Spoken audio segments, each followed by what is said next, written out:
최근 들어서 삼성전자가 수주를 받아낸 내용인데, 수주를 받은 핵심 내용이 테슬라 이제 자동차에 들어가는 AI6 칩을 생산할 것으로 전망이 되고 있죠. 22조 규모라고 하고요. 자체 설계한 이미지 센서를 2027년부터 애플에 공급한다라는 이야기가 또 있거든요. 그리고 이것 또한 역시나 2나노 공정을 통해서 공급될 가능성이 높다라고 보시면 될 것 같습니다. 중요한 것들은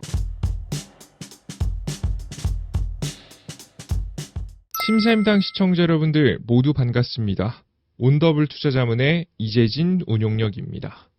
오늘 시청자 여러분들께 다시 한번 준비한 주제는 가급적 현금 확보하세요. 또 한 번 한국이 무너집니다. 라는 주제로 오늘의 영상을 준비해봤습니다. 지난번 한 달 이내 한국 증시에 위기가 찾아올 수 있다는 이야기를 전달해 드린 바 있었는데요. 구체적인 유동성 위기에 대해서 자세하게 설명해 드렸습니다. 자, 그런데 미국 증시도 하락하고 한국 증시도 하락의 분위기가 나고 있는 지금, 특히나 한국 증시를 조금 더 조심해 봐야 되는 이유를 여러분들께 한 번 더 정리해 봤으니까요. 오늘의 지금 이제 내용 확인해 보시면서 여러분들께서 투자를 언제 해야 될지 그 타이밍까지 같이 잡아드리도록 할 테니까 꼭 끝까지 오늘의 영상 시청해 주시면 좋을 것 같습니다. 자, 그럼 하나씩 설명해 드릴 텐데요. 특히나 한국 증시를 지금 조심해야 되는 세 가지 이유를 통해서 여러분들께 설명해 드리고 언제 매수 타점을 잡아야 되는지까지 자세한 설명을 드려보도록 하겠습니다. 자, 우선 한국 증시가 추가적으로 해외 증시보다 더 빠르게 조정받고 있는 이유는 바로 세금 정책 때문입니다.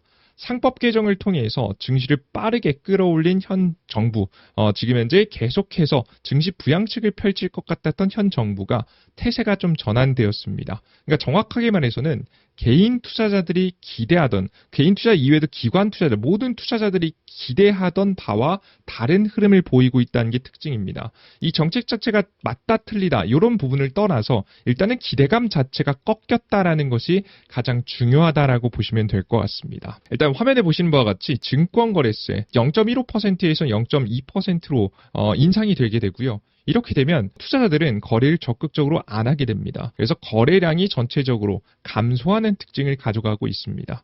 개인 투자자들이야 일일이 계산을 하지 않겠지만 정말 이 기관 투자자들은 몇백억, 몇천억을 운용하기 때문에 이 주식을 매도하는 것 자체도 굉장히 부담이 됩니다. 그때 이 수수료가 인상이 되게 되면, 세금이 인상이 되면 자연스럽게 거래량 자체가 보수적으로 바뀔 수밖에 없다라고 좀 보시면 될 것 같아요. 그러다 보니까 자연스럽게 시장 자체에는 악재가 될 수 있겠죠. 자, 그리고 두 번째, 대주주 양도소득세 기준. 이거 뭐 한다 안 한다 말이 굉장히 많긴 한데요.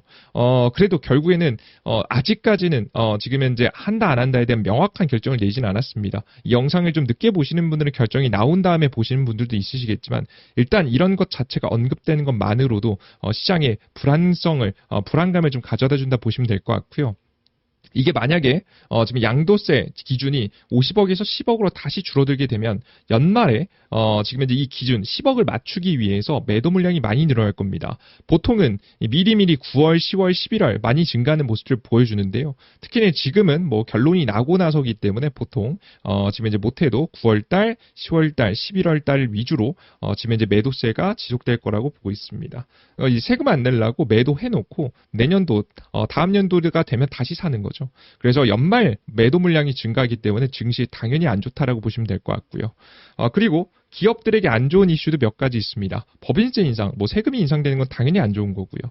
그리고 이외에 노랑봉투법 등으로 기업의 10곳 중에 4곳이 사업을 축소하거나 철수를 고려하고 있다는 설문조사가 있습니다. 그래서 기본적으로 국내에 제대로 된 기업들이 남지 않고 해외로 떠날 가능성도 꽤나 있다라고 보시면 좋을 것 같습니다. 그래서 애초에 기업 정책이 아니고 정말 기업들에게 안 좋은 정책이기도 하고 기업의 이익률에도 좀 반하는 정책들이 많이 나오기도 하고 직접적으로 주식시장에 영향을 끼칠 수 있을 만한 세금적인 악재가 나오다 보니까 전체적으로 시장이 둔화되는 모습이다라고 생각하시면 되겠습니다. 이제 근본적으로 이게 가장 중요한 증시를 떨어뜨리는 주요 원인이다라고 보시면 돼요. 이해되셨죠? 정확하게는 증시를 이것만으로 증시가 하락한다 이건 무리가 있을 수 있겠지만 미국 증시보다 한국 증시가 더 빠르고 더 많이 하락하는 이유는 이게 주된 원인이 될 수 있다라는 것 인지하시면서 특히나 미국 증시보다 한국 증시가 더 밀릴 수 있다라는 생각을 하시면서 시청하셔야 된다라고 보시면 될 것 같습니다. 아시겠죠? 그래서 반드시 한국 증시의 세금 정책이 완벽하게 해결되지 않는다면 지금 현재 하락세는 좀 더 이어질 가능성이 높다라고 보시면 되겠습니다.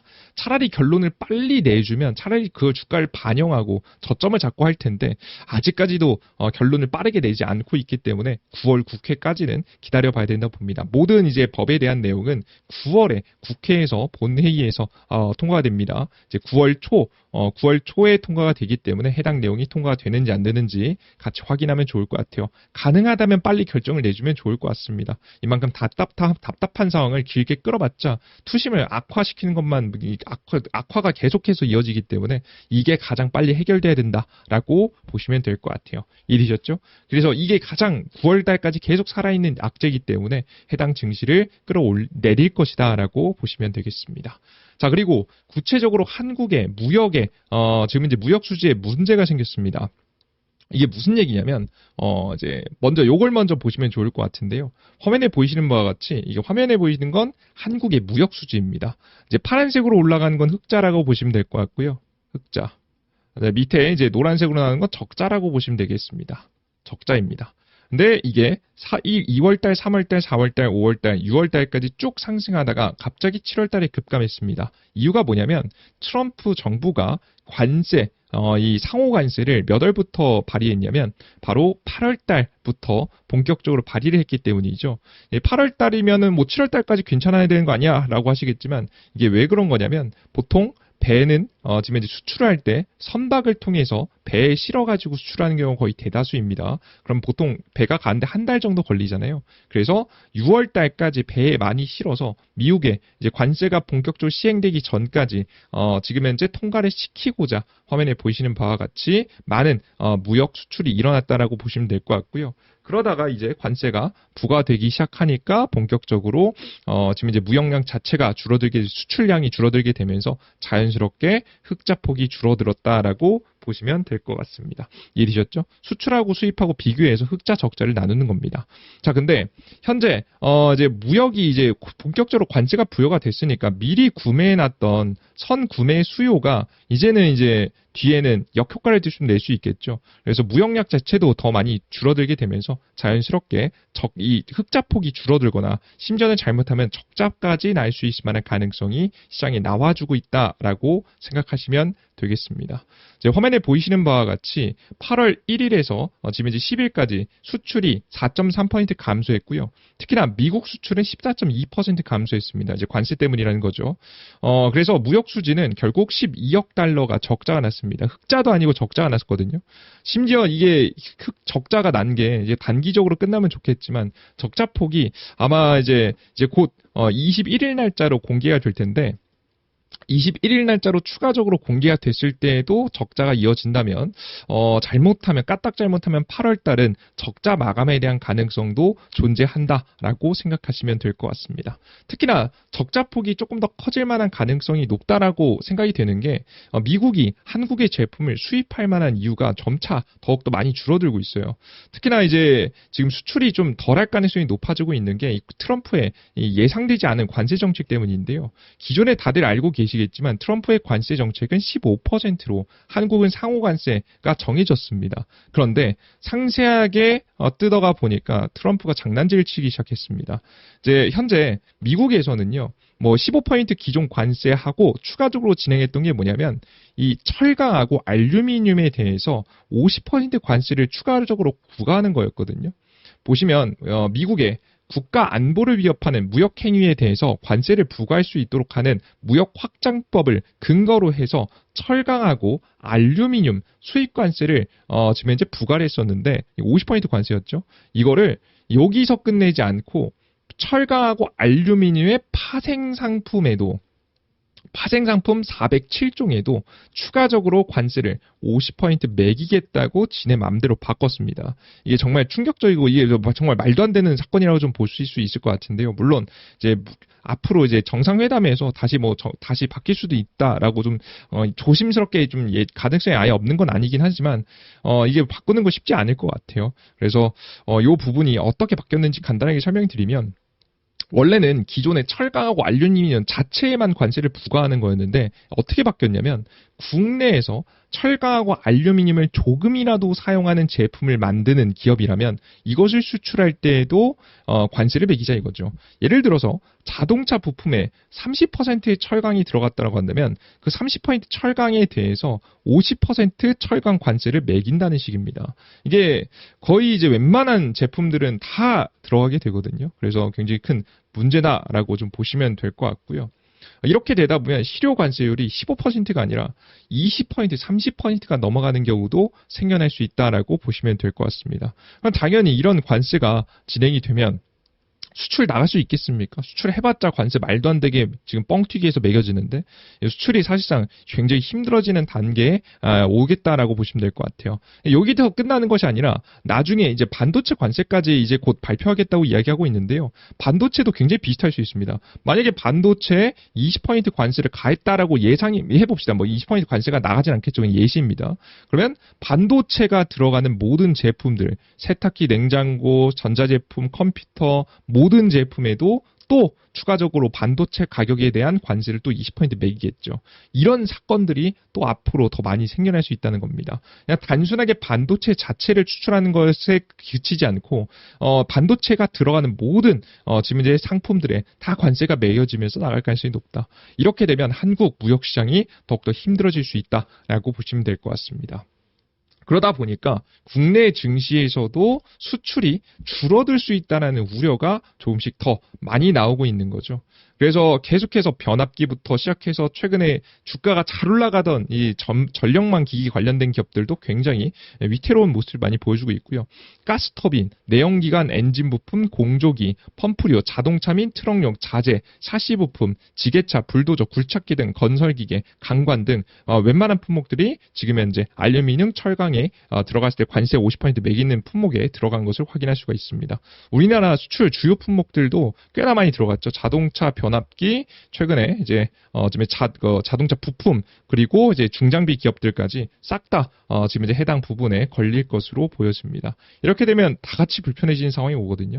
그래서 앞서 설명드렸던 이 무역 수지가 급감할 가능성이 꽤나 높다. 8월 달부터도 이미 전조 현상이 8월 10일까지도 전조 현상이 좋지 않았고 21일 발표된 내용도 확인해 봐야 되고 이 부분이 만약에 좀 양호하다고 하더라도 계속해서 8월 달, 9월 달 시간이 가면 갈수록 더욱더 이런 관세 압박에 의해서 무역 수지가 빠르게 감소할 가능성이 매우 높습니다. 그러다 보니까 한국 증시가 더욱더 해외 증시에 비해서도 불안정한 모습을 보여줄 수 있다라는 이야기를 말씀드려요. 안 그래도 약해졌는데 앞서 보셨던 세금 정책 때문에 안 그래도 약해졌는데 이 무역 수지까지 위기가 터지면 한국 증시가 하락할 만한 애초에 밸류에이션 자체가 그러면 이제 한국의 밸류에이션 자체가 감소하기 때문에 불안한 증시가 나올 수 있다라는 설명을 추가적으로 강조해 드리겠습니다. 이해되셨죠? 여기에다가 기본적으로 저번에도 설명드렸던 유동성 위기가 찾아오고 있는데요. 물론 과거에 생각했던 것에 비해서는 좀 개선이 됐습니다. 그래도 TJ 잔고의 유동성 위기를 그래도 금리나 기대감으로 꽤나 방어를 열심히 하고 있는 상태라고 보시면 될 것 같아요. 원래는 한 15% 급락이 나올 걸 10%, 7%로 좀 줄일 수는 있겠죠. 그래서 미국의 재무부 발표 이후 재무부 발표한 결과 이제 결국에는 미국의 TJ 잔고를 지금 현재 미국 재무부 잔고죠. 8,500억 달러까지 채울 예정인데 정확히 7월에서 9월까지 이제 9월 들어올 지금 현재 법인세 대략적으로 1,000억에서 1,500억 달러를 제외하고 약 1,000억 달러를 채우기까지 유동성 위기가 아직까지는 존재하는 모습입니다. 지금 현재 8월 15일 기준에서 대략적으로 2천억 달러 좀 안쪽에 자금이 부족한 상황이고요. 2천억 달러를 채워야 된다라고 생각하시면 될 것 같습니다. 이해되셨죠? 다만 이런 이제 채우는 과정 속에서 원래 과거에 한 10에서 15%의 증시 조정이 나왔었는데 이번에는 그것보다 좀 덜할 거라는 기대감이 좀 있습니다. 지금 현재 CPI, PPI 발표 이후에 그러니까 소비자 물가지수죠. 물가지수 발표되고 나니까 금리 인하 기대감이 좀 커졌거든요. 현재 뭐 금리 인하 기대감이 100%를 찍었다가 좀 감소하긴 했지만 그래도 지금 85%에서 90%를 계속해서 유지해주고 있기 때문에 증시 하방이 나왔을 때 해당 금리 인하가 하락폭을 일부 만회해 줄 거라고 예상이 됩니다.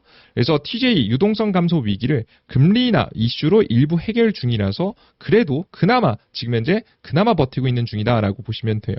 그래서 앞서 설명해드렸던 바와 같이 과거에 이 TJ 잔고를 채우는 과정 속에서 2022년도, 2023년도 채우는 과정 속에서 항상 제가 TJ 잔고 채우는 과정에서 약 3개월 동안 증시가 한 10%에서 15% 정도 조정을 받는 모습들이 꽤나 나왔었는데요. 이런 모습들이 이번에도 반복될 가능성이 있었는데 그래도 금리 인하 가능성이 지금 이제 보시는 바와 같이 세계 최대 파생 상품 거래소 운영기관에서 예측한 바에 의하면 인하 가능성은 84.9%, 동결 가능성은 15% 정도로 15.1% 정도로 전체적으로 인하하는 분위기 속에서 방어를 하고 있다. 자, 근데 그렇다고 해서 사실 모든 것이 다 완성된 것은 아닙니다. 다 안정된 건 아니에요. 왜냐하면 시장의 유동성에 문제가 생기고 있다는 현상들이 이제 서서히 또 하나씩 드러나고 있거든요.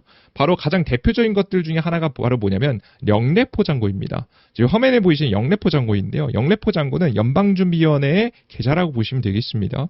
이 영래포 잔고는 어떨 때 사용하는 거냐면 보통 시장의 유동성을 흡수하고 싶어요. 그러려면 이 영래포 잔고의 금리 기준, 이자를 많이 준다고 기준을 높입니다. 뭐 대략 5% 정도로 높였다고 해봅시다. 영래포 잔고 기준을 5%로 올립니다. 그러면 지금 현재 기준금리보다 더 높은 금리를 주겠다는 거잖아요. 채권을 사는 것보다 사실 영래포 잔고, 그러니까 연방준비위원회에 지금 이제 돈에 통장을 넣어놓는 게 은행들한테 이득이 될 수 있겠죠. 그렇게 되면서 시장에 있는 유동성이 어디로 연방준비위원회의 통장으로 쭉 쏠리면 유동성이 시중에 있는 유동성을 줄어들게 되겠죠. 이렇게 하면서 유동성을 이제 관리하는 지금 현재 계좌다라고 보시면 될 것 같은데요. 이게 영래포 잔고인데 영래포 잔고가 5년 만에 저점을 찍었습니다. 완전한 저점을 찍었거든요. 완전한 저점을 찍었다라는 소리는 무슨 얘기냐면 유동성이 이미 풀릴 대로 풀렸다. 시장에 풀릴 대로 풀려서 더 이상 풀릴 게 없다. 영래포 잔고에서는 더 이상 풀릴 게 없을 정도로 시중에 이미 많은 돈이 풀렸다. 라는 건데요. 보통 이제 영래포 잔고는 이제 특성을 보시면 뭐 완벽하게 뭐 날짜 하루하루 다 따라가진 않지만 전체적인 추세를 보면 미국 주식시장 S&P 500하고 뭐 나스닥 지수 전부 다 미국 주식시장하고 반대로 움직이는 특성을 가지고 있습니다. 영래포 잔고가 떨어지면 미국 증시는 상승하고 오히려 영래포 잔고가 저점을 찍고 다시 한번 반등하기 시작하면 증시는 다시 한번 떨어지는 현상들이 좀 많이 나오거든요. 반대로 움직입니다. 저점을 찍었다는 얘기는 정말 증시가 슬슬 고점 부근에 지금 이제 다다랐을 가능성이 매우 높다라고 생각하시면 될 것 같습니다. 이게 뭐 이걸 찍었다고 해서 무조건 하락한다 이건 아닌데요. 유동성 위기가 유동성이 줄어들고 있다는 신호가 서서히 다양한 지표들에서 나오고 있다라고 보시면 될 것 같아요. 앞서 말씀드렸던 바와 같이 영래포 잔고가 5년 만에 최저점에 도달했고요. 연준의 영래포 잔고에서 대부분이 빠져나갔습니다. 추가적으로 시장이 유동성을 공급할 수단 하나가 더 사라졌다라고 보시면 되고요. 당장의 급락은 아니지만 악재가 나오면 예민하게 반응할 가능성이 매우 높다라고 보시면 되겠죠.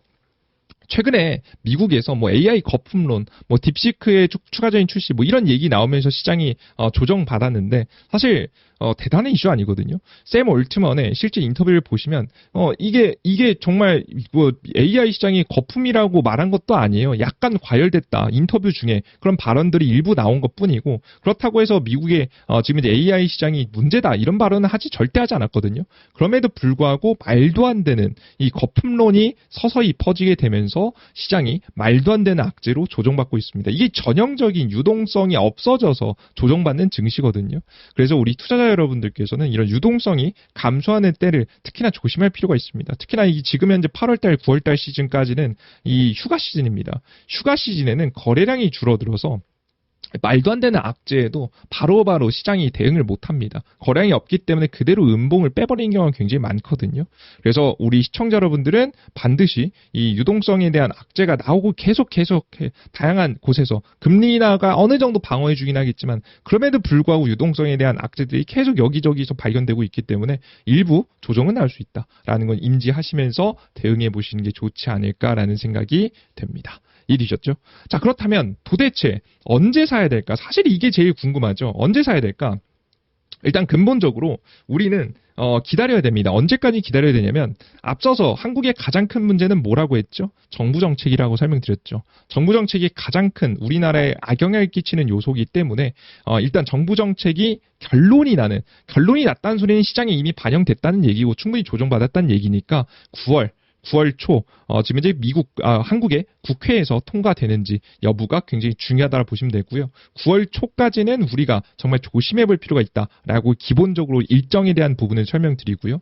그리고 전체적으로 한국하고 미국 증시가 빠지는 이유는 유동성이 문제가 있기 때문이죠. 유동성이 충분히 차면 되는 거 아니겠습니까? 그래서 우리는 언제까지 미국의 TGA 잔고가 언제까지 이제 얼마가 찰 때까지 7천억 달러가 찰 때까지 기다려야 된다. 왜 7천억 달러냐라고 하면 앞서 설명드렸다시피 8,500억 달러를 총 채워야 되는데 8,500억 달러를 채워야 되는데 이 8,500억 달러 중에서 9월 달에는 법인세가 들어오니까 법인세에 대한 부분을 감안하면 못해도 7천억 달러 정도는 채워야 된다는 거죠. 1,500억 달러 법인세 들어오는 거 빼면. 그러면 대략적으로 한화 돈으로 치면 얼마 정도가 현재 이제 부족하다라고 좀 보시면 되냐면 현재가 지금 정확하게는 지금 보시는 바와 같이 날짜 기준에서 보시면 8월 18일 기준에서 봤을 때 지금 현재 194억 달러거든요.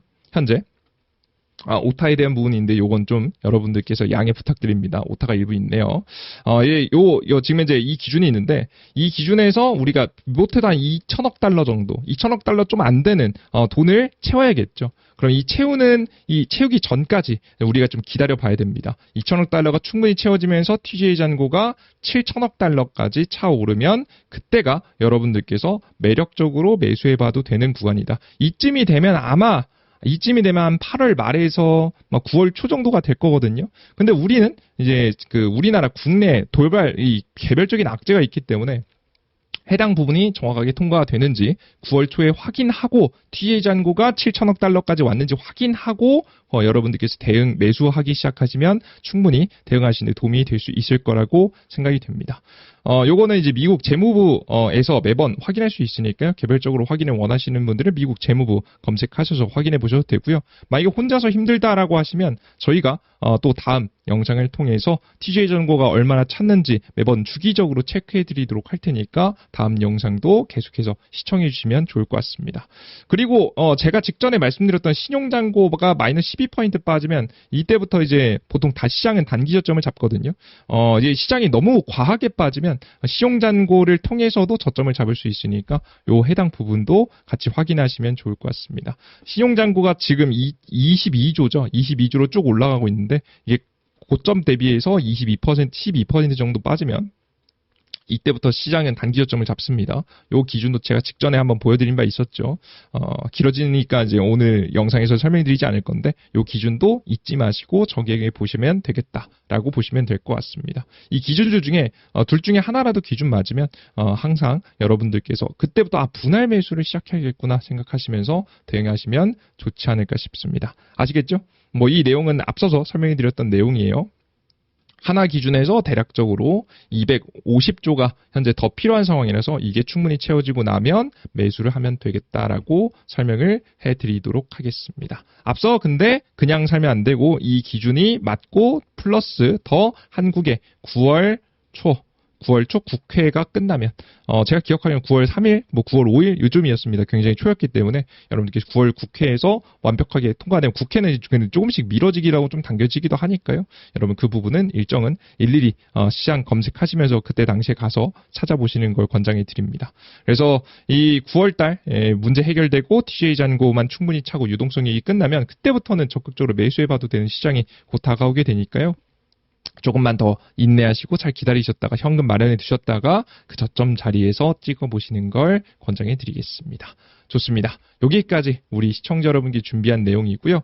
추가적으로 이외에 남은 주요 일정들도 정리해봤습니다. 혹시나 모르시는 분들 위해서 중요한 일정이니까요. 8월 22일 날 잭슨홀 미팅 있고요. 잭슨홀 미팅에서는 파월 의장이 이제 마지막 잭슨홀 미팅 참가입니다. 잭슨홀 미팅이 뭐냐면 매년 8월 달에 FOMC가 없습니다. 보통 FOMC라고 한다면 미국 금리 결정하는 이제 달이 아니기 때문에 보통 잭슨홀 미팅에 가서 가장 중요한 발언들을 해요. 과거에도 인플레이션 지금 현재 목표치를 2%를 맞추겠다라든가 아니면은 이제 과거에 뭐 인플레이션은 일시적이다라는 말이든가 정말 이제 파월 의장의 중요한 이야기를 다 잭슨홀 미팅에서 했었기 때문에 이번 마지막 참가인이만큼 추가적인 이 충격적인 발언을 좀 할 수 있지 않을까라는 생각이 좀 돼서 22일 잭슨홀 미팅도 보실 필요가 있다라고 보시면 될 것 같고요.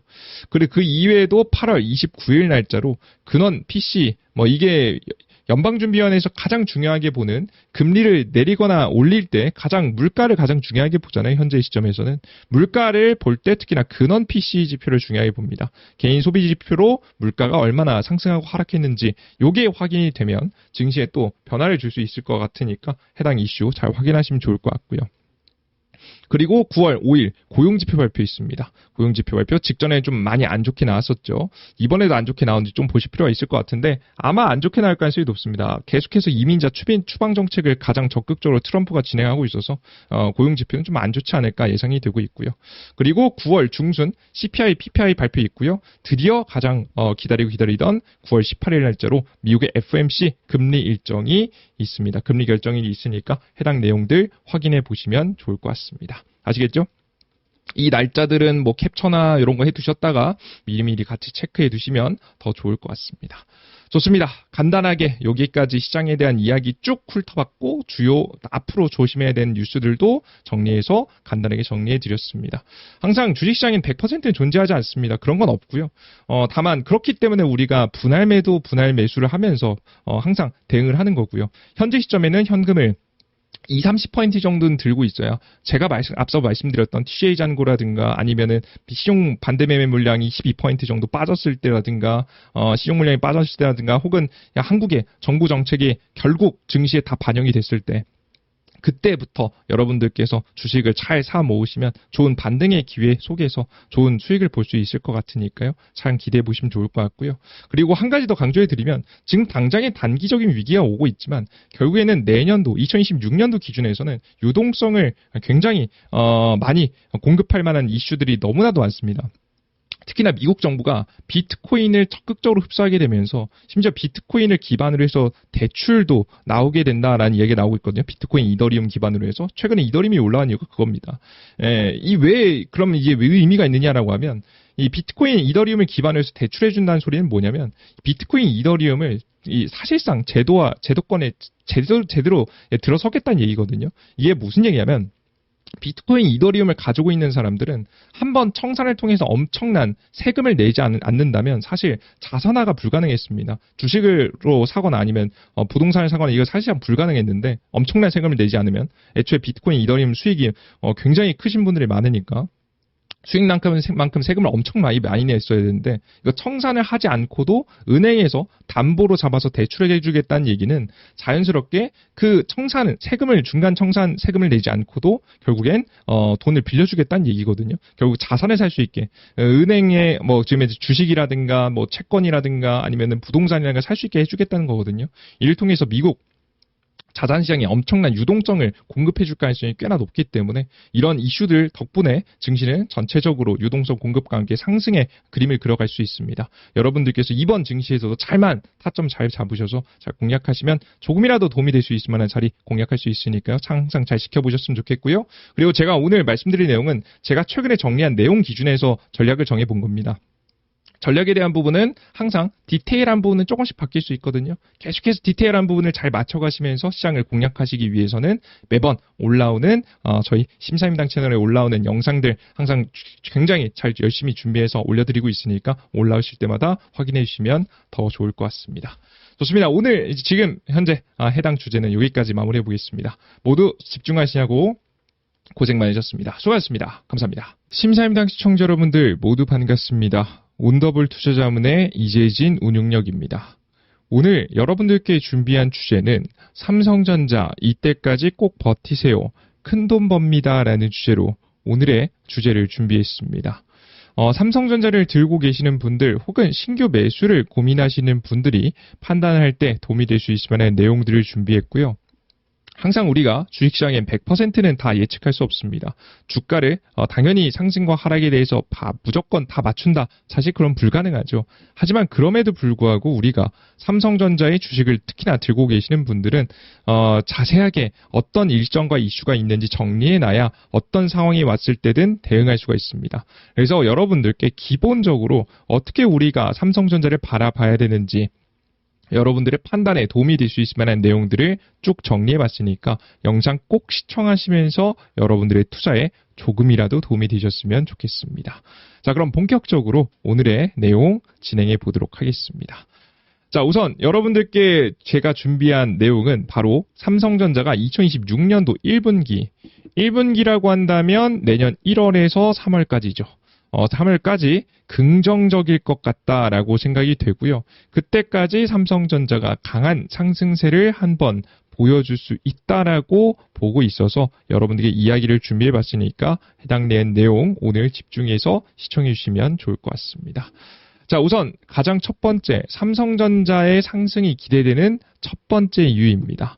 최근 들어서 HBM3 이 12단에 이어서 HBM4까지 굉장히 긍정적인 모습을 보여주고 있는데요. 특히나 제가 과거부터 계속 설명드렸지만 엔비디아도 삼성전자가 HBM을 잘 만들기를 원하고 있습니다. 왜? SK하이닉스만 혼자 만들 수 있으면 SK하이닉스한테 비싸게 사와야 되기 때문이에요. 독보적으로 혼자밖에 생산을 못한다면 비용을 너무 비싸게 받기 때문에 삼성전자 같은 경쟁사가 등장하길 원하는 거죠.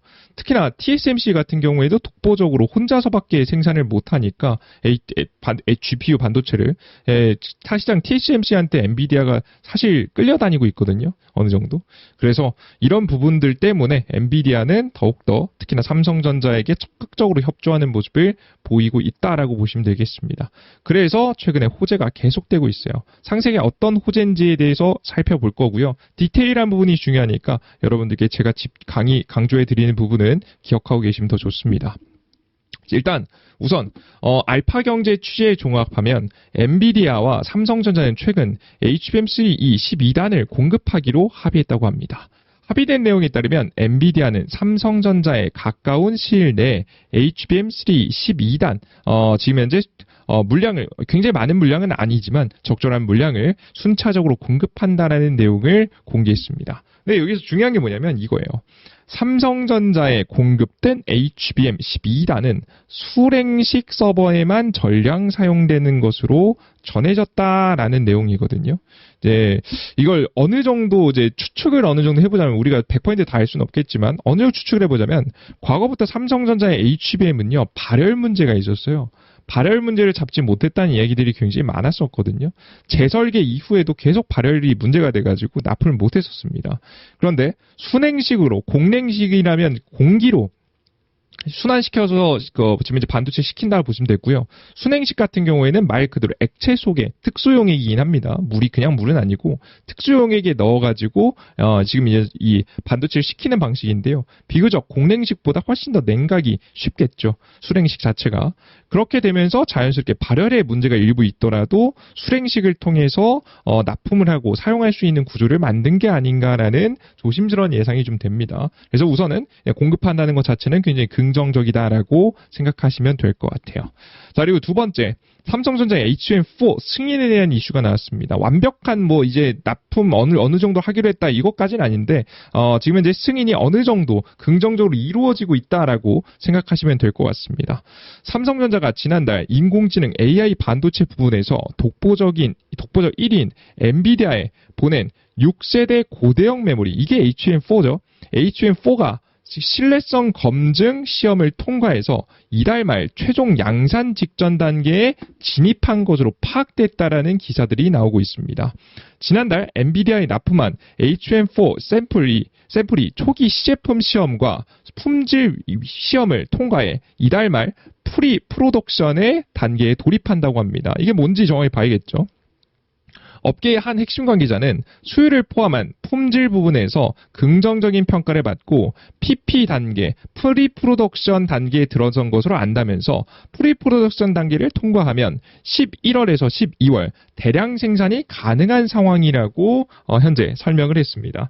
그래서 굉장히 긍정적으로 흘러가고 있다는 내용을 밝혔어요. 자, 그러면 어떻게 이것이 통과될 수 있었을까? 지금 현재 SK 하이닉스에 비해서 굉장히 좀 뒤처졌었는데 이게 가능할 수 있는 구조가 있나? 좀 조심스럽게 예상을 해봤습니다. 조심스럽게 예상을 해봤더니 예상이 추측이 되는 게 몇 가지 좀 있는데요. 물론 이게 추측일 뿐 정답은 아닙니다. 그래서 여러분들께서 참고만 하시면 좋을 것 같아요. 어떻게 이제 이걸 빠르게 도입을 좀 검토하고 긍정적으로 검토했냐? 일단 삼성전자는 지금 이제 HM4에 뭘 사용하냐면 일시 D램이라는 걸 사용합니다. 이게 뭐냐면 HBM을 우리가 쌓아 올려가서 여러 개의 D램 반도체를 쌓아 올려서 요거를 이제 이렇게 지금 이제 TSV 공정을 통해서 뚫어가지고 이 통로를 통해서 굉장히 다양한 데이터들이 계산돼서 나올 수 있도록 만들어 놓은 것이 이게 HBM 아니겠습니까? 해당 HBM인데 이 HBM에서 이 쌓는 이 낱개의 반도체도 잘 만들어야 HBM의 성능이 좋겠죠. 그래서 이 낱개의 반도체를 가장 최신 현재 반도체를 사용하는 것이 바로 삼성전자다라고 보시면 돼요. 과거도 보시면 지금 지금 이제 그 D램 반도체를 여러 개 쌓아야지 HBM이에요. 근데 보시는 바와 같이 계속해서 단계가 낮아지면서 굉장히 낮은 지금 이제 나노 기술을 통해서 생산하고 있는데요. 설계를 좀 바꾸기도 하면서 업그레이드를 시키고 있습니다. 근데 보시는 바와 같이 삼성전자는 가장 최근 6세대 일시 D램이거든요. 일시 D램을 어디다 사용한다? 바로 지금 HM4에 사용한다라고 보시면 될 것 같습니다. 자, 그런데 그럼 SK 하이닉스는 뭘 사용하냐라고 하면 그거보다 한 세대 좀 뒤처진 5세대 D램을 사용해서 1B D램을 사용합니다. 앞서 이제 보셨던 사진에서 확대해 보시면 1B D램이죠. 1B D램을 사용하고 지금 이제 삼성전자 같은 경우에는 1C D램을 사용한다. 당연히 버전이 업그레이드 됐기 때문에 성능이 굉장히 차이가 난다라고 좀 보시면 될 것 같아요. 이해되셨죠? 그래서 비교적 더 고성능의 D램을 사용해서 HBM을 만든다라고 보시면 될 것 같습니다. 이해되셨죠?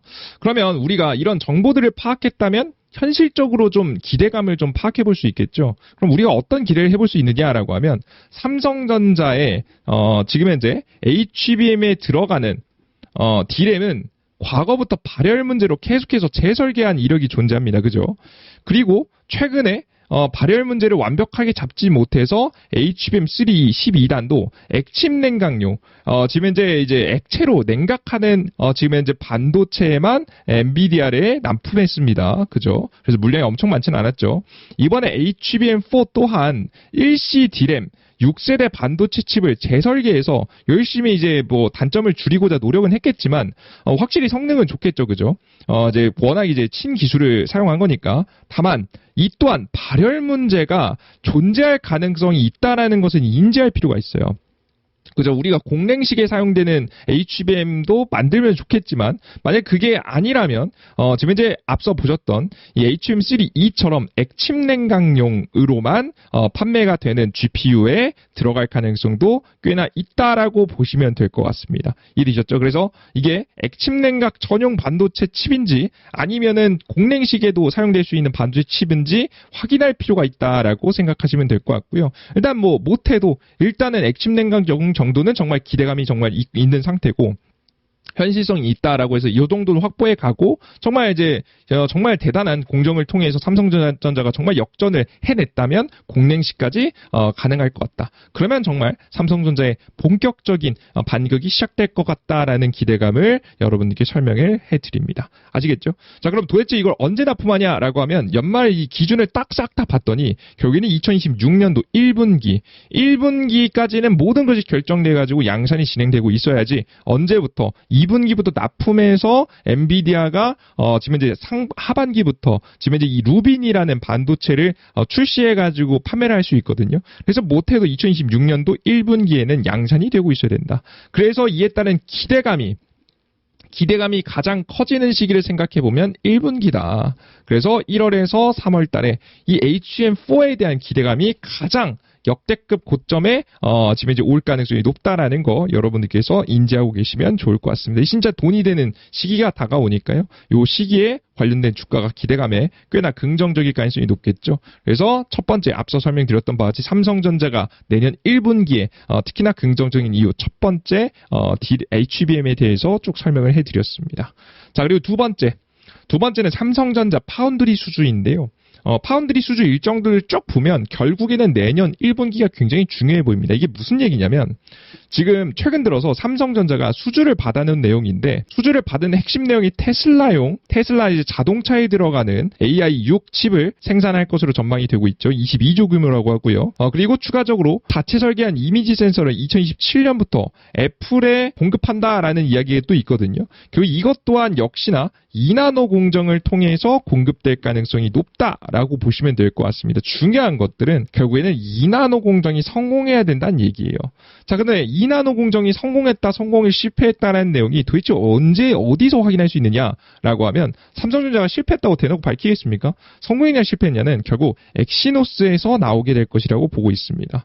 엑시노스가 뭐냐라고 하면 삼성전자가 자체적으로 설계한 핸드폰에 들어가는 핵심 AP 반도체 칩이라고 보시면 될 것 같은데요. 이 반도체 칩을 삼성전자는 가능하면 빠르게 생산해서 핸드폰에 탑재시키고 싶어 합니다. 왜 그런 거냐라고 하면 최근 들어서 이 AP 반도체 비용을 너무 많이 썼어요. 최근 들어서 이제 보시면 2025년도 상반기에만 퀄컴의 AP 반도체 칩 구매에만 약 8조 원을 사용했다고 합니다. 어마무시한 비용을 썼죠. 물론 이게 뭐 핸드폰 판매가 되면서 자연스럽게 매출이 많이 나고 영업이익도 많이 났긴 했지만 그래도 부담이 되는 금액입니다. 전작 대비해서 20-30% 정도 가격을 인상시켰거든요. 물론 성능은 그보다 더 좋게 성능이 개선이 됐지만 중요한 건 비용이 증가하게 되면서 삼성전자의 부담이 커졌다는 겁니다. 비용 증가의 주요 원인이다. 이게 2025년도 이제 초에 지금 현재 공개한 플래그십 핸드폰이 그랬죠. 최근 갤럭시 플립 시리즈에는 그래서 이제 비용이 비싸다 보니까 갤럭시 플립 시리즈에 엑시노스 2500을 탑재했습니다. 3나노로 만든 거예요, 이건. 그렇게 되면서 성능은 일부 떨어질 수 있다라고 하지만 애초에 플립 시리즈 같은 경우에는 사실 성능을 기반으로 해서 쓴다기보다는 우리가 핸드폰을 조금 더 이제 폴더블 핸드폰 신기술이 적용된 접고 필 수 있는 이런 기술들이 굉장히 매력적이어서 사는 핸드폰이라서 이 부분 엑시노스를 탑재하고 현재 보시는 바와 같이 제품을 출시했다라고 보시면 될 것 같습니다. 비용이 부담되니까 어쩔 수 없었겠죠. 계속해서 이런 행보를 많이 보여주고 있는데 근데 이번에 새롭게 다시 이 엑시노스가 생각보다 탑재된 게 생각보다 이제 갤럭시 플립 시리즈가 잘 나갔단 말이죠. 그럼 다른 완성도가 괜찮으면 우리가 이제 핸드폰에 우리의 반도체 칩 탑재시켜서 성능이 일부 좀 떨어질 수 있더라도 탑재시키면 가능성이 있겠구나라고 판단했고 그래서 최근에 나오고 있는 이야기 중에 하나가 바로 뭐냐 원가를 낮추기 위해서 다음 2026년도 초에 이제 나오는 플래그십 갤럭시 시리즈에 바로 엑시노스 2600을 탑재할 준비를 하고 있다는 소식들이 계속해서 나오고 있습니다. 이게 성공하는 게 가장 중요한 지표가 될 수 있다고 보고 있거든요. 왜냐하면 이게 2나노로 만들어지기 때문이에요. 엑시노스 2500 같은 경우에 3나노로 만들었지만 2600 같은 경우는 2나노로 만들 예정이거든요. 2나노로 만들 수 있다라는 얘기는 이 2나노 수율이 나온다는 얘기고요. 그렇게 되면은 결국에는 위에 보셨던 테슬라든 이 애플이든 어디든 납품할 수 있을 만한 반도체를 생산할 수 있다는 겁니다. 그래서 우리 우리 투자자 여러분들께서 이 엑시노스의 생산이 굉장히 중요하다. 이게 성공하는 것이 중요하다 보시면 돼요. 그래서 이게 만약에 성공하면 2026년도 1분기부터 영업이익이 대폭 성장하겠죠. 당연히 핸드폰에 요즘 AI 기능 탑재하면서 구글하고 협업해가지고 탑재하면서 AI 기능도 준수하면서도 추가적으로 심지어는 이제 기술력적으로도 어느 정도 인정을 받았고 심지어는 여기에다가 영업이익까지 개선시킬 수 있는 AP칩을 탑재한다라고 한다면 굉장히 긍정적인 상황이 만들어질 수 있겠다라고 설명을 해드립니다. 이해되셨죠?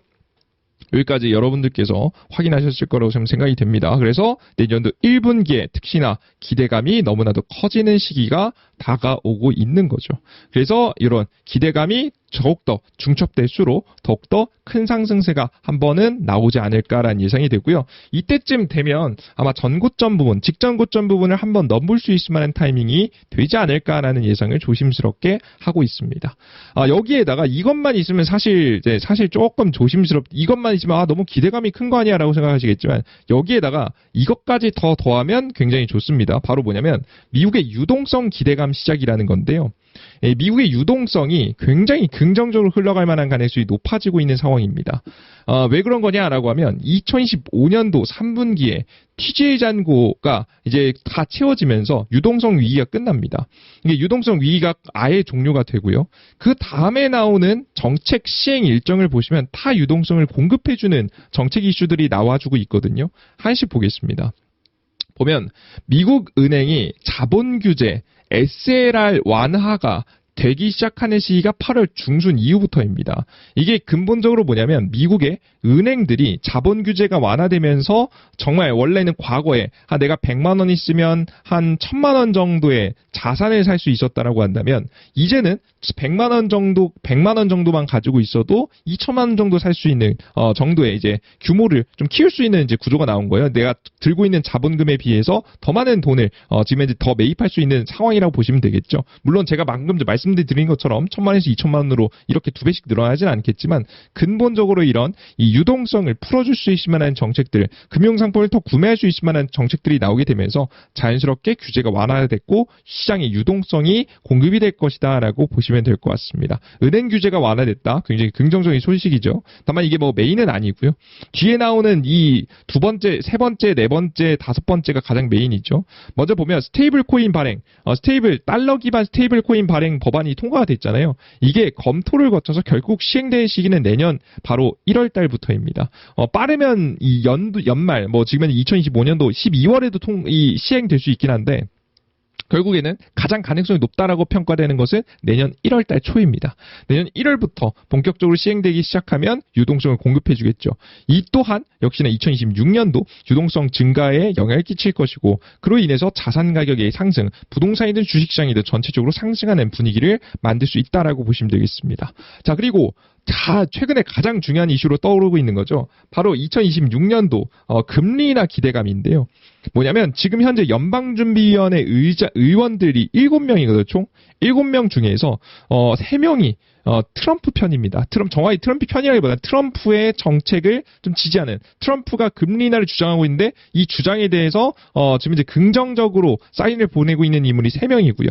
여기다가 파월 의장까지 1명, 지금 파월 의장 임기 종료에 의해서 이제 지금 이제 자리에서 내려오고 나면 다음 사람을 임명을 트럼프 대통령이 하거든요. 이 연방준비위원회 의장들은 다 이제 현 대통령이 이제 임명을 하기 때문에 그러면 7명 중에서 이제 3명에서 4명으로 늘어나죠. 그러면 과반수가 넘게 됩니다.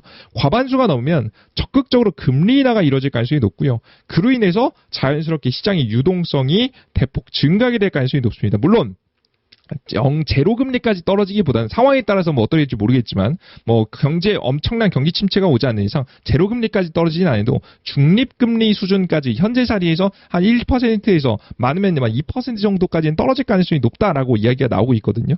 그래서 단기간 추가적인 금리 인하 분위기와 함께 자연스럽게 시장의 유동성이 공급되면서 올라갈 가능성이 높다라고 생각하시면 될 것 같습니다. 이해되셨죠?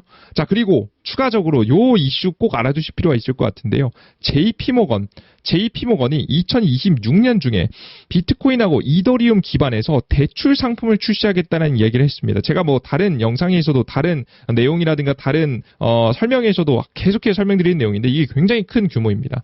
왜냐하면 비트코인을 하고 이더리움을 청산하지 않고도 결국 그를 담보를 잡아서 뭘 할 수 있는 거냐면 결국에는 대출해준다는 소리는 달러로 바꿔주겠다는 소리거든요. 달러로 바꿀 수 있다는 소리는 그 달러를 가지고 미국의 주식이든 부동산이든 채권이든 뭐든 살 수 있는 거 아니겠습니까? 그죠? 뭐든. 보통 이제 비트코인을 청산하게 되면 이익률이 굉장히 크면 엄청난 세금을 낸단 말이에요. 엄청난 세금을 내지 않고도 주식, 부동산, 채권에 살 수 있다라고 보시면 되겠죠. 이 미국의 자산으로 사실상 인정해버리는 사태가 벌어지면서 더욱더 많은 유동성이 공급될 가능성이 높기 때문에 이 시중에 유동성이 공급되면 주식시장 자체가 큰 상승이 좀 보일 수 있겠죠. 그래서 이런 기대감이 존재하기 때문에 우리 투자자 여러분들께서도 기대해 보셔도 되겠다. 라고 보시면 되겠고요. 이런 부분은 삼성전자의 주가에 직접적인 영향을 끼칠 가능성이 매우 높겠죠. 특히나 삼성전자 같은 경우에는 가끔 잊고 계시는 분들이 있는데 삼성전자는 시가총액 1위 기업입니다. 시가총액 1위 기업이라는 소리는 유동성이 늘어날 때 거의 웬만하면 간다는 거예요. 그래서 코로나 바이러스 시기 때 항상 갔잖아요. 그죠? 과거에 유동성이 풀릴 때마다 항상 갔거든요. 2008년, 2009년 금융위기 이후에 금리가 최저가를 찍고 나서부터 그래서 항상 증시가 조정받을 때 함께 조정은 받지만 항상 유동성이 풀릴 때마다 항상 같이 받으면서 되도록 보통 왔다 갔다 하는 경우도 있지만 1년 이내에 지금 직전 고점을 돌파하는 경우가 훨씬 많았습니다. 최근에는 지금 AI 동력도 좀 잃고 좀 애매하게 HBM 시장에 좀 뒤처지는 모습들 최근에는 다시 복귀하는 모습들을 보여주고 있긴 하지만 좀 뒤처지는 모습을 보여주면서 1년 이내에 바로 복귀하지 못했어요. 하지만 유동성이 풀리면 역시나 유동성이 풀리는 만큼 한국의 대표적인 시가총액 1위 기업이 삼성전자에게 유리하다. 그래서 삼성전자가 빼놓지 않고 올라갈 가능성이 높기 때문에 이번에 1분기까지 좀 기대해 볼 수 있을 만한 유동성도 들어서 여러분들께서 기대해 보시면서 상승을 좀 생각해 보시면 좋은 전략이 될 수 있지 않을까 싶어요. 물론 중간중간에 지금 당장 최근 들어서 주식시장이 한번 흔들리고 있기 때문에 흔들리는 주식시장 속에서 혼란이 좀 일부 있을 수 있겠지만 현금 비중하고 주식 비중을 잘 관리하시면서 오히려 4분기에 좋은 매수를 좀 더 들어가시면 내년 1분기 좀 기대할 수 있을 만한 상황이 만들어질 수 있을 거라고 저는 기대하고 있습니다. 여기에 다양한 변수들고 HM4 같은 경우도 갑자기 돌발 이벤트 호재성 뉴스들이 나오고 있잖아요. 이런 호재성 뉴스가 나오면 더 빠르게 반등도 할 수 있으니까요. 여러분들께 항상 기대하시면서 함께 지켜보시면 될 것 같습니다. 좋습니다. 여기까지 삼성전자와 관련된 내용은 마무리해 보도록 하겠고요. 더욱더 많은 내용을 담고 싶었는데 압축하다 보니까 이것밖에 말하지 못했어요. 좀 아쉬운데요. 더욱더 여러분들께 유익한 내용을 전달해 드릴 수 있도록 다음 항상 다른 주제들도 잘 준비하고 있으니까 계속해서 영상 시청해 주시면 라이브 내용들 시청해 주시면 좋을 것 같습니다. 여기까지 마무리하겠습니다. 감사합니다. 심사임당 시청자 여러분들 모두 반갑습니다. 온더블 투자자문의 이재진 운용력입니다. 여러분들께 다음으로 준비한 주제는 원전 관련주에 대한 이야기인데요. 최근 한국 수력 원자력과 웨스팅하우스의 계약에 대한 이야기가 굉장히 논란이 커지면서 다들 한 번쯤 지나가시면서라도 보셨을 만한 이슈라고 보시면 될 것 같습니다. 해당 이슈를 다시 한 번 더 정리하고 추가적으로 원전 관련된 종목들은 언제부터 대세 상승할 수 있을지에 대한 이야기, 그리고 우리가 확률 높게 수익을 볼 수 있을 만한 매수 타이밍은 언제가 될 수 있을지 여러분들께 전략에 대한 부분도 간단하게 전달해 드려보도록 할 테니까 현재 보유하고 계신 분들 혹은 신규 매수를 고민하시는 분들도 오늘의 영상이 조금이라도 도움이 되셨으면 좋겠습니다. 자, 그럼 본격적으로 오늘의 이야기 시작해 보겠습니다. 자, 우선 다들 여러분들께서 이제 꽤나 많이 보셨을 만한 내용이니까 간단하게만 하고 가보도록 하겠습니다. 최근 들어서 웨스팅하우스와 한수원의 계약이 논란이 되고 있죠. 한수원은 향후 50년간 계약 기간이 굉장히 길죠. 한 기를 수출할 때마다 원전 한 기입니다. 하나당 대략적으로 지금 현재 20조에서 30조 안팎으로 왔다 갔다 하죠. 한국 같은 경우에는 그 웨스팅하우스의 기술 사용료 1억 7,500만 달러, 하나 돈으로 하면 대략 2,400억 원을 지급하고 6억 5천만 달러, 하나 돈으로 약 9천억 원 규모의 기자재, 핵심 기자재입니다. 그냥 기자재도 아니고 핵심 기자재를 웨스팅하우스에게 구매하기로 결론을 냈습니다. 물론 웨스팅하우스는 설계를 주로 하기 때문에 핵심 기자재가 웨스팅하우스한테 가도 이 물량이 결국 두산 에너빌리티한테 갈 가능성이 높긴 하지만 일단 웨스팅하우스가 중간에서 먹는 자금들이 꽤나 있기 때문에 굉장히 불편한 부분이죠. 한수원은 심지어 북미, 영국, 그리고 우크라이나, 일본 등지에서 신규 원전 사업을 수주하지 않기로까지 합의하게 되면서 사실상 웨스팅하우스에게 해당 시장을 뺏겼다라고 보시면 되겠습니다. 그래서 독자적인 수출이 사실상 불가능해졌다.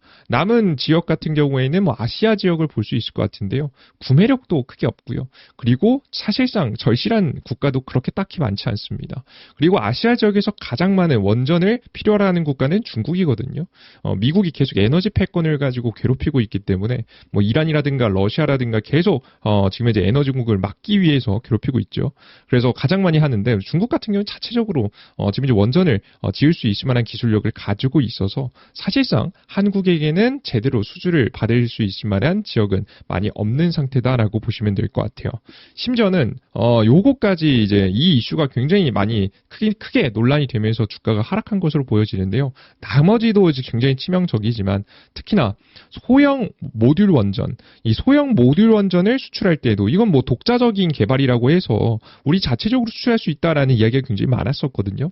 근데 소형 원전을 수출할 때에도 미국 측의 승인을 받아야 가능하다라는 굉장히 불편한 조항까지 나오게 되면서 심지어는 이게 설계도를 사실상 웨스팅하우스한테 공개해야 되는 핵심 기술까지 싹 다 공개할 수밖에 없는 상황이 만들어질 수 있다 보니까 굉장히 불편했고 그로 인해서 관련된 주가는 단기간 하락했다라고 보시면 될 것 같습니다. 다만 그럼에도 불구하고 저는 현재 원전 관련된 종목들이 2026년도에부터 시작해서 본격적인 대세 상승을 이어갈 거라고 보고 있는데요. 이번 연도만 잘 버티고 나면 내년도부터는 기대해 볼 만하다라고 현실적으로 보고 있습니다. 도대체 왜 그런지에 대해서 하나씩 설명드려 보도록 할게요. 자, 가장 우선 첫 번째 SMR을 미국 본토 공략이 시작되게 됩니다. 뭐 대형 원전도 가능할 수도 있을 것 같고요. 심지어 SMR 공략 같은 경우에 더욱더 적극적으로 이루어질 거라고 보고 있습니다. 뭐 다들 알고 계시겠지만 한미 원전 협력이 확대되기 때문입니다. 심지어 합작사를 차려놓고 웨스팅하우스하고 같이 미국 시장을 적극적으로 공략하려고 하고 있어요. 심지어 이제 미국에서도 한국에 그냥 의지만 있는 게 아니라 미국에서도 그걸 원하고 있다는 게 가장 핵심 키포인트라고 보시면 될 것 같습니다. 도널드 트럼프의 미국 행정부가 자국의 원전 확충을 위해 시공 능력의 강점을 가진 한국의 적극적 참여를 희망한다는 뜻을 우리 정부에 전했던 것으로 알려졌습니다. 미국 측은 한미 기업 간 지재권 분쟁이 해소되었고 결국 한국이 굉장히 불편한 조약을 체결했지만 해결된 건 맞죠. 그리고 양국 정부 간에도 철저한 수출 통제 원칙 준수를 바탕으로 이게 이런 걸 지키는 대신에 결국 미국 시장을 열어주겠다는 이야기죠. 원전 협력 공감대가 마련돼서 협력이 여건이 조성됐다는 평가를 했습니다. 2050년도까지 약 지금 현재 100기가와트인 원전 설비 용량을 지금 현재 400기가와트로 확대하겠다는 목표까지 지금 현재 발표했고 이런 목표를 달성하기 위해서라도 사실상 한국이 필요한 구조가 나왔다라고 보시면 되겠습니다. 자, 그럼 지금 이제 어떻게 할 것이냐? 앞서도 설명드렸지만 합작사를 설립해서 할 것으로 보여집니다. 한수원이 직접 미국 시장에 이제 가면 미국 안에서 정부 입장에서도 굉장히 곤란해요. 트럼프 입장에서는 항상 미국의 제조업을 살려야 된다. 미국 기업을 활용해야 된다. 미국 기업과 함께해야 된다는 이야기를 항상 하는데 한수원이 지금 현재 그대로 미국 시장에 가면 사실 정부 입장에서도 굉장히 난감한 상황이 만들어질 수 있습니다. 자국 기업을 우대하고 자국 기업을 위주로 돌린다라고 해놓고 결국에는 한수원을 선택하면 미국 입장에서는 애매해질 수 있잖아요. 그래서 현재 웨스팅하우스와 함께 합작사를 차릴 것으로 예상이 되고 있습니다. 합작사가 꼭 아니더라도 결국 웨스팅하우스를 통해서 가는 구조가 나오겠죠. 한수원과 웨스팅하우스는 회사를 꾸려 미국 등 주요 원전 시장에 공동 진출하기 위한 논의를 진행 중이라고 합니다. 심지어 이렇게 되면 장점이 뭐냐면 미국 시장도 미국 시장 시장이지만 유럽 시장을 다시 한번 넘볼 수 있다라고 보시면 될 것 같아요. 결국에는 유럽 시장에서도 프랑스만 이기면 되거든요. 근데 프랑스는 단가가 굉장히 높아요. 말도 안 되게 비싸기 때문에 한국하고 차이가 2배 차이 납니다. 그래서 지금 아무리 웨스팅하우스가 껴서 단가가 올라간다고 해도 결국 프랑스보다는 싸기 때문에 유럽 시장에서도 해볼 만한 싸움이 될 것 같다라고 보시면 될 것 같습니다. 근데 가장 중요한 건 미국 시장이겠죠. 원전업계는 합작이라는 우회를 통해 한국이 시도조차 못한 지금 현재 미국 시장 진출이 열린다면 건설, 기자재 등 한국 원전 기업에 전에 없던 새 기회 창출이 될 수 있다는 기대감이 현재 나오고 있는 상황이다라고 생각하시면 될 것 같습니다. 이렇게 적극적으로 이제 합작사를 통해서 진출이 정말 보장된다면 위에 있었던 지금 이제 굉장히 불편한 조약들도 감안할 만하다는 거죠. 감안해볼 만하다라고 보시면 될 것 같습니다.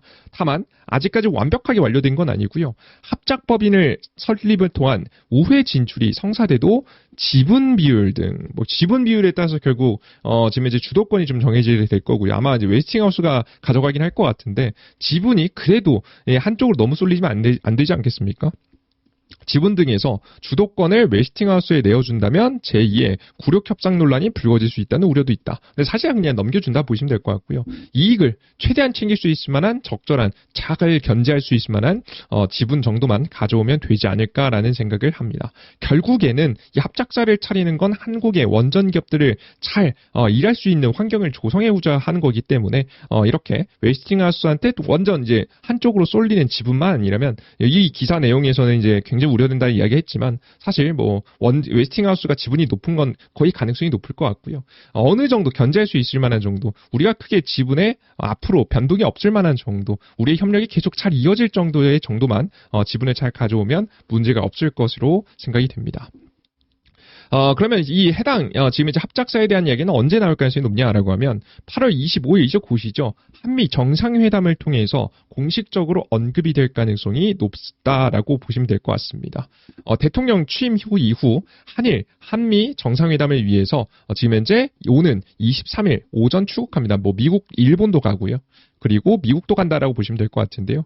24일 오전 일본 지금 현재 의회 주요 인사와 만난 뒤 이날 오후 일본을 떠나서 미국으로 이동하게 되고요. 지금 현재 현 우리나라 국내 이 대통령과 도널드 트럼프 미국 대통령의 정상회담 지금 현재 업무 오차는 25일에 있을 예정이다. 그래서 25일 날짜에 어떤 기사가 나오는지가 굉장히 중요하다라고 보시면 돼요. 주요 이제 의제로는 지금 이제 관세 그리고 조선 지금 원전 등 한국과 미국이 협력할 수 있을 만한 부분, 그리고 한국에게 다시 혜택을 줄 수 있는 관세에 대한 부분도 언급되지 않을까라는 예상이 됩니다. 그래서 해당 기대감이 굉장히 많이 들어오고 있는 시점이기 때문에 특별한 문제 없이 합작사를 설립한다면 관련된 주가는 단기적으로도 심지어 상승할 수 있다라고 생각하시면 될 것 같습니다.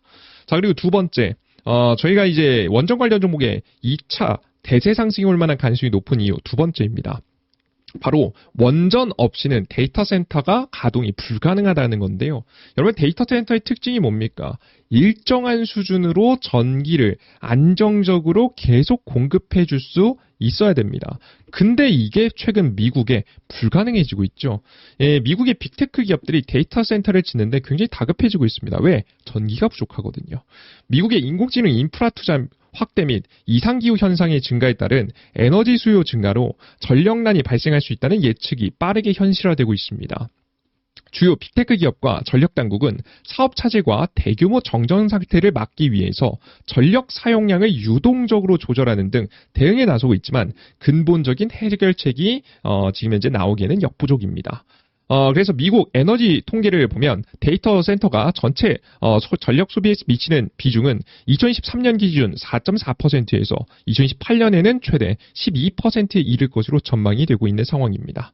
로이터는 인공지능 열풍이 미국의 전력 수요 상황을 완전히 재편하고 있다며 지속 가능한 확장 체계를 확보하지 않는다면 결국 성장을 저해하는 요인이 될 것이라고 합니다. AI가 아무리 잘 나가면 뭐합니까? 데이터 센터를 짓고 가동할 수 있을 만한 전기가 없으면 우리가 AI 혁명이 더 느려질 수 있다라고 보시면 될 것 같아요. 그래서 현재 원전 기업들에게 기회가 왔죠. 빅테크들이 직접 지금 현재 원전에 투자하기 시작했습니다. 혹은 원전 기업과 협력을 하기 시작했습니다. 아마존 같은 경우에는 미국 원자력 에너지 기업 3곳과 계약을 체결했습니다. 원자력을 통해 탄소 배출을 감축하는 동시에 자사 데이터 센터에 전력을 안정적으로 공급하겠다는 계획을 세우고 있습니다. 그죠? 구글은 지난 14일 지금 현재 미국 에너지 스타트업 카이로스 파워가 향후 가동하는 SMR 에너지를 구매하는 계약을 체결했습니다. 마이크로소프트는 지난달 미국 원자력 발전 기업 지금 현재 콘스텔레이션 에너지와 데이터 센터의 지금 현재 에너지와 데이터 센터에 20년간 전력을 공급하는 계약을 체결하기도 했습니다. 이 이외에도 직접적으로 지분 투자라든가 다양한 투자들이 적극적으로 좀 이어지고 있어서 확실히 원전 없이는 특히나 SMR 소형 원전 없이는 불가능하다는 한 구조가 나오고 있는 게 아닌가라는 생각이 좀 듭니다. 근데 왜 하필 근데 대형 원전이 아니라 소형 원전일까? 이것도 간단하게 좀 짚고 가보면 좋을 것 같은데요. 이유는 바로 SMR이 건설이 굉장히 빠르기 때문입니다. 대형 원전은 아무리 심사 기간을 단축시킨다고 하더라도 건설 자체가 오래 걸립니다. 워낙에 크게 짓기 때문에 생산 용량 자체도 크긴 하겠지만 애초에 이제 그렇게 되면 너무 공사 기간이 오래 걸려서 당장 2017년, 2018년도 앞서 말씀드렸다시피 에너지 비중이 12%까지 오른 게 2028년도란 말이에요. 이 2027년도, 2028년도에 대거 지금 짓고 있는 데이터 센터들이 본격적으로 가동을 시작합니다. 풀가동을 시작하면 이 전력이 많이 부족하겠죠. 이때 맞춰서 최대한 좀 늦어도 1년이 좀 더 늦는다고 하더라도 최대한 빨리 1년이라도 빨리 단 6개월이라도 빨리 건설해서 전기를 공급해야 되는 게 중요하기 때문에 현재 SMR을 많이 선택하고 있다라고 보시면 될 것 같고요. SMR로 모든 전력 공급이 다 되지는 않겠지만 기본적으로 전력 공급을 안정적으로 하고 지금 현재 태양광이라든가 ESS라든가 기존의 이제 전력망을 통해서 공급을 받으면서 안전한 운영을 현재 준비하고 있다라고 생각하시면 되겠습니다. 아시겠죠? 이러한 상황이다 보니까 트럼프 정부도 굉장히 마음이 급합니다. 이번 연도죠. 5월 23일 도널드 트럼프 미국 대통령은 지금 이제 원자력 발전소 건립을 가속해서 미국의 원자력 발전 용량을 2050년도까지 4배 늘리겠다고 밝히기도 했죠. 그러면서 목표를 세우면서 뭘 했냐라고 하면 다양한 규제를 완화하는 방안을 발표했습니다. 그래서 이의 내용을 담은 4개 행정명령에 서명했는데요. 중요한 내용은 밑에 간단히 적어놨습니다. 에너지부의 원자력 에너지 연구 개혁. 본격적으로 원전을 대놓고 지금 밀어주겠다라고 하고 있죠. 일처리를 빨리빨리 하겠다. 인력 배치하는 거죠. 그리고 연구 개혁을 통해서 다음으로 또 나아가고자 하는 준비도 하고 있고요. 연방정부 토지 내 원전 건립 추진. 애초에 원자력 발전소를 짓는 것 자체는 굉장히 토지 선정 부분에서도 굉장히 까다롭습니다. 왜냐하면 방사능이 나오니까 아무데나 지을 수 없잖아요. 그리고 짓는 것도 주민들이 반대를 굉장히 많이 하기도 합니다. 그래서 땅을 사는 것조차, 땅을 쓰는 것조차 굉장히 빠르게 진행되기 어렵거든요. 그런 문제를 국가 소유의 땅으로 해결해 주겠다라는 이야기를 하고 있습니다. 그래서 이런 것들을 미리 준비해서 빠르게 건설을 할 수 있도록 도와주겠다는 내용이고요. 그리고 미국 내 우라늄 채굴 및 농축 확대 등에 대한 것. 이제 본격적으로 원전 가동이 많이 되면 안전하게 우라늄을 조달해야 되지 않겠습니까? 그걸 가공해서 순도 높은 우라늄을 만들고 순도 높은 우라늄을 가지고 지금 이제 넣어야 제대로 된 발전이 좀 가능하기 때문에 이 채굴 원자재에 대한 것도 대비를 하고 있는 상황이고요. 그리고 가장 빠르게 테스트까지 2026년도 7월 4일까지 세기의 신규 실험용 원자료를 빠르게 시범 프로그램을 통해서 가동을 하고 이게 가동이 지금 이제 어느 정도 안정적으로 되고 나면 본격적인 지금 이제 다양한 기업들의 원전 내 SMR 원전 승인이 이루어질 가능성이 높다라고 보시면 되겠습니다. 이게 굉장히 이제 많이 단축된 건데요. 원래 원전 건설에는요, 못해도 승인까지 5년에서 10년 정도 걸립니다. 부지 선정부터 시작해서 앞서서 말씀드렸다시피 애초에 부지 선정한 자체부터 오래 걸립니다. 그리고 설계한 것들이 안전하게 잘 현실화될 수 있을지에 대해서 이 설계들을 굉장히 면밀히 검토하거든요. 그 과정 속에서 굉장히 오래 걸립니다. 그리고 나서도 심지어는 이제 주민들의 반대로 인해서 늦어지는 경우도 굉장히 많은데 다양한 문제들을 정부가 나서서 해결해 줌으로써 이 기간을 빠르게 단축시켜서 빠르게 3년 정도 이내에 지금 현재 건설을 열심히 준비하려고 하고 있다라고 보시면 될 것 같습니다. 아시겠죠? 열심히 하고 있는 상태라고 보시면 돼요. 그러다 보니까 자연스럽게 합작사도 건설했죠. 그리고 이제 미국 시장에 진출하게 되면 이대로 한국 기업들이 해당 시장을 어느 정도 꽤나 많이 차지할 가능성이 높아 보입니다. 근데 이게 미국 시장 가는 거 알겠고 합작사 만드는 거 알겠는데 그 합작사 만들어서 간다고 해서 경쟁력이 있을까요? 이제 궁금해하시는 분들이 있죠. 현실적으로 어떤 경쟁력이 나오는지에 대해서 직접 비교해서 보여드려 보도록 하겠습니다. 자, 일단 여러분들께 제가 원전 관련 종목이 다음 대세 상승이 또 나온다고 생각하고 있는 세 번째 이유에 이 내용이 있습니다. 일단 간단하게 먼저 말씀드리면 이미 미국 시장 같은 경우에는요, 제조업 자체가 많이 무너졌습니다. 심지어는 US 스틸이라고 해서 미국의 굵직한 기업이 일본에게 넘어가는 이런 사태까지 좀 벌어지고 있잖아요. 물론 세부 계약 내용을 보면 트럼프가 꽤나 많이 방어하긴 했지만 그렇게 많이 흔들릴 정도로 철강 업계가 힘든 상황입니다. 이런 이제 SMR 부품을 만드는 것 자체도 사실 효율성 높게 잘 만들 수가 없어요. 그러다 보니까 만들 수 있다고 하더라도 비싸거나 애초에 대량 생산이 쉽지 않은 상황까지 만들어질 수 있다라고 보시면 될 것 같습니다. 그래서 과거에도 제조업은 일기 당시 살리지 못했었습니다. 그래서 철강 관세를 50%까지 인상할 만큼 생태계가 무너져서 최대한 좀 살리려고 하고 있는 모습이고요. 이제 살아나고 있는 상황인데 이 SMR 같은 정말 이제 내구도도 굉장히 높으면서 안정성도 높으면서도 정말 정밀한 지금 현재 이런 부품들이라든가 장비를 만들 수 있겠습니까? 쉽지 않다라고 보시면 될 것 같아요. 그러다 보니까 지금 현재 미국이 선택할 수 있을 만한 방법은 딱 하나밖에 없죠. 한국과 함께하는 겁니다. 한국의 생산 단가, 건설 생산 단가는 역대급으로 싸죠. 말도 안 되게 쌉니다. 보시면 한국 같은 경우 건설 단가 지금 현재 1kW당 기준에서 봤을 때 굉장히 낮은 건설 단가를 보실 수가 있어요. 이 단위까지 정확히 아실 필요는 없고요. 여러분들께서 다른 기업들보다 다른 국가들보다 엄청나게 압도적으로 싸다라고 보시면 될 것 같습니다. 이게 어떤 수준이냐면 중국보다 싸고요. 러시아보다 쌉니다. 거의 말도 안 되는 수준으로 저렴하다라고 보시면 될 것 같습니다. 이해되셨죠? 심지어는 사실 미국은 중국한테 부탁할 수도 없고 러시아한테도 부탁할 수 애매한 상황이죠.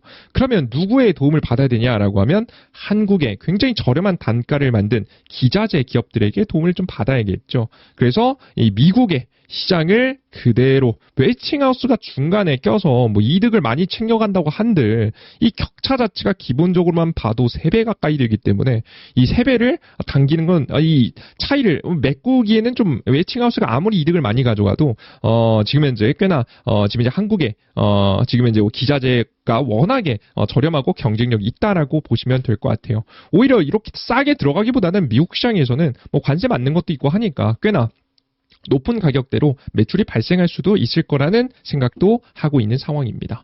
그럼 실제 이게 표에 있는 게 현실적인가요? 현실적입니다. 왜냐하면 최근에 한국의 체코 원전 수주 가격을 보시면 1kW당 대략적으로 3,571달러입니다. 이 표에 써 있는 것보다 더 싸요. 심지어. 그래서 그만큼 굉장히 저렴한 수준이거든요. 원자재 가격 상승으로 10년 전 바카라 원전보다는 바라카 원전보다는 높은 수준으로 나오긴 했지만 결국에는 원전 생태계를 적극적으로 살리는 정책들이 먹혀 들어가게 되면서 이번 기회를 잡을 수 있게 됐다라고 생각하시면 될 것 같습니다. 그래서 원자재 가격 변동에 의해서 건설에 일부 적자가 날 수도 있습니다. 꽤나 너무 싼 가격에 가면 다만 운영 수익으로도 메꿀 수 있을 만한 전략도 갈 수 있어서 우리가 결국에는 수익을 낼 수 있을 만한 구간, 경쟁력도 있으면서도 수익도 낼 수 있을 만한 구간에서 우리가 대량 수주를 할 수 있겠다라고 생각하시면 될 것 같습니다. 심지어는 이제 현재 미국 정부 같은 경우에는 항상 자신들에게 유리할 정말 필요한 것들은 관세를 면제해 주기도 하거든요. 아직까지 이제 원전 기자재들이 완벽하게 관세가 면제된다 이런 얘기는 없습니다. 지금 철강 관세만 50%이기 때문에 이대로 가면 지금 이제 원전 기자재 같은 것들도 다 때려 맞을 텐데 이렇게 되면 사실 미국 내에서 원전 생산 단가도 원전 건설 단가도 올라가기 때문에 사실 그렇게 할 수 없겠죠, 그죠? 그래서 웬만하면 정말 이제 이런 가능성도 있다까지 생각하시면 돼요. 원전 기자재도 저렴하게 관세 없이도 갈 수도 있습니다. 그럴 가능성까지 존재하기 때문에 기자재 관련 종목들이 특히나 기대해 볼만 하다라고 바라보고 있는 거죠. 근데 관세 맞는다고 하더라도 그래도 이익은 꽤나 남지 않을까라는 예상이 되고 있는 상황입니다.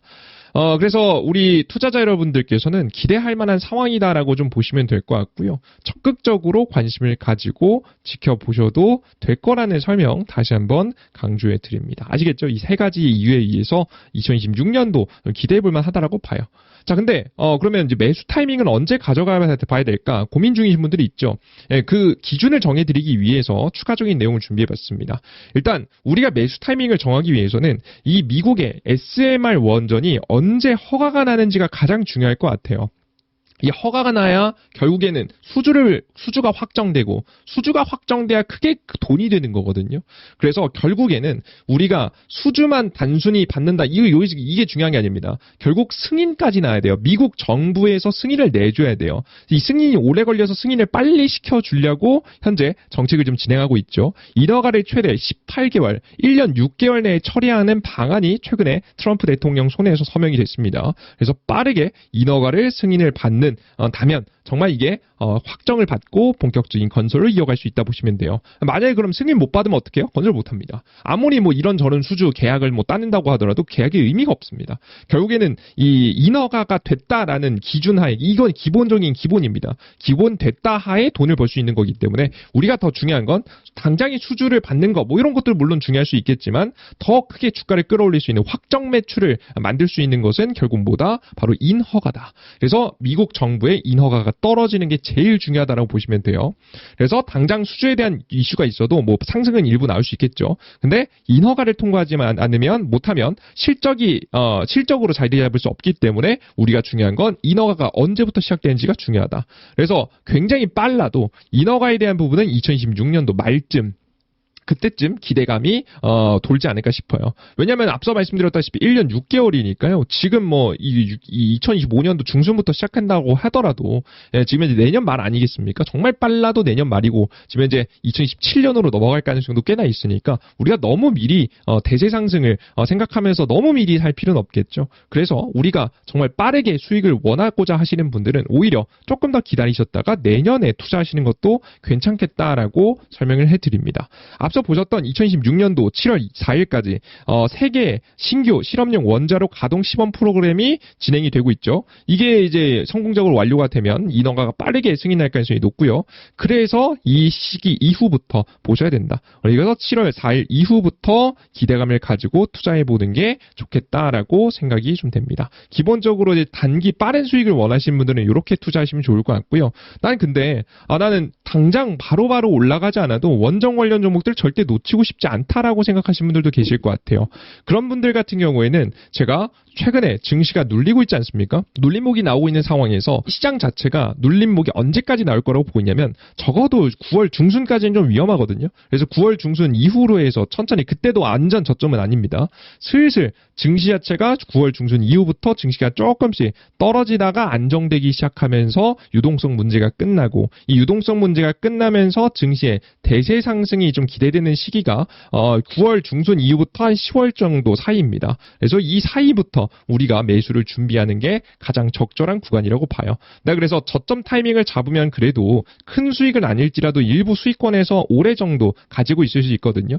그래서 중간중간에 깜짝 호재 뉴스가 나오면 더 빨리 뭐 지금 급등할 수도 있는 거라서 이렇게 깜짝 급등까지도 놓치고 싶지 않다라고 하시는 분들은 9월 중순 이후부터 분할 매수를 생각해 보시고 특히나 9월에서 뭐 너무 급하게 바로 사지 마시고요. 9월에서 10월 사이 매집한다 생각하시면서 9월 중순 이후부터 10월 사이까지 뭐 이거 말 실수하면 안 되니까 정확하게 9월 중순 이후부터 10월 사이까지 10월까지 꽉 채워서 한 달 반 정도 동안 분할 배수한다고 생각하시면서 가장 대장주권 종목들 위주로 공략을 해보시는 게 좋지 않을까 싶습니다. 기자재 대장 누구죠? 두산에너빌리티죠.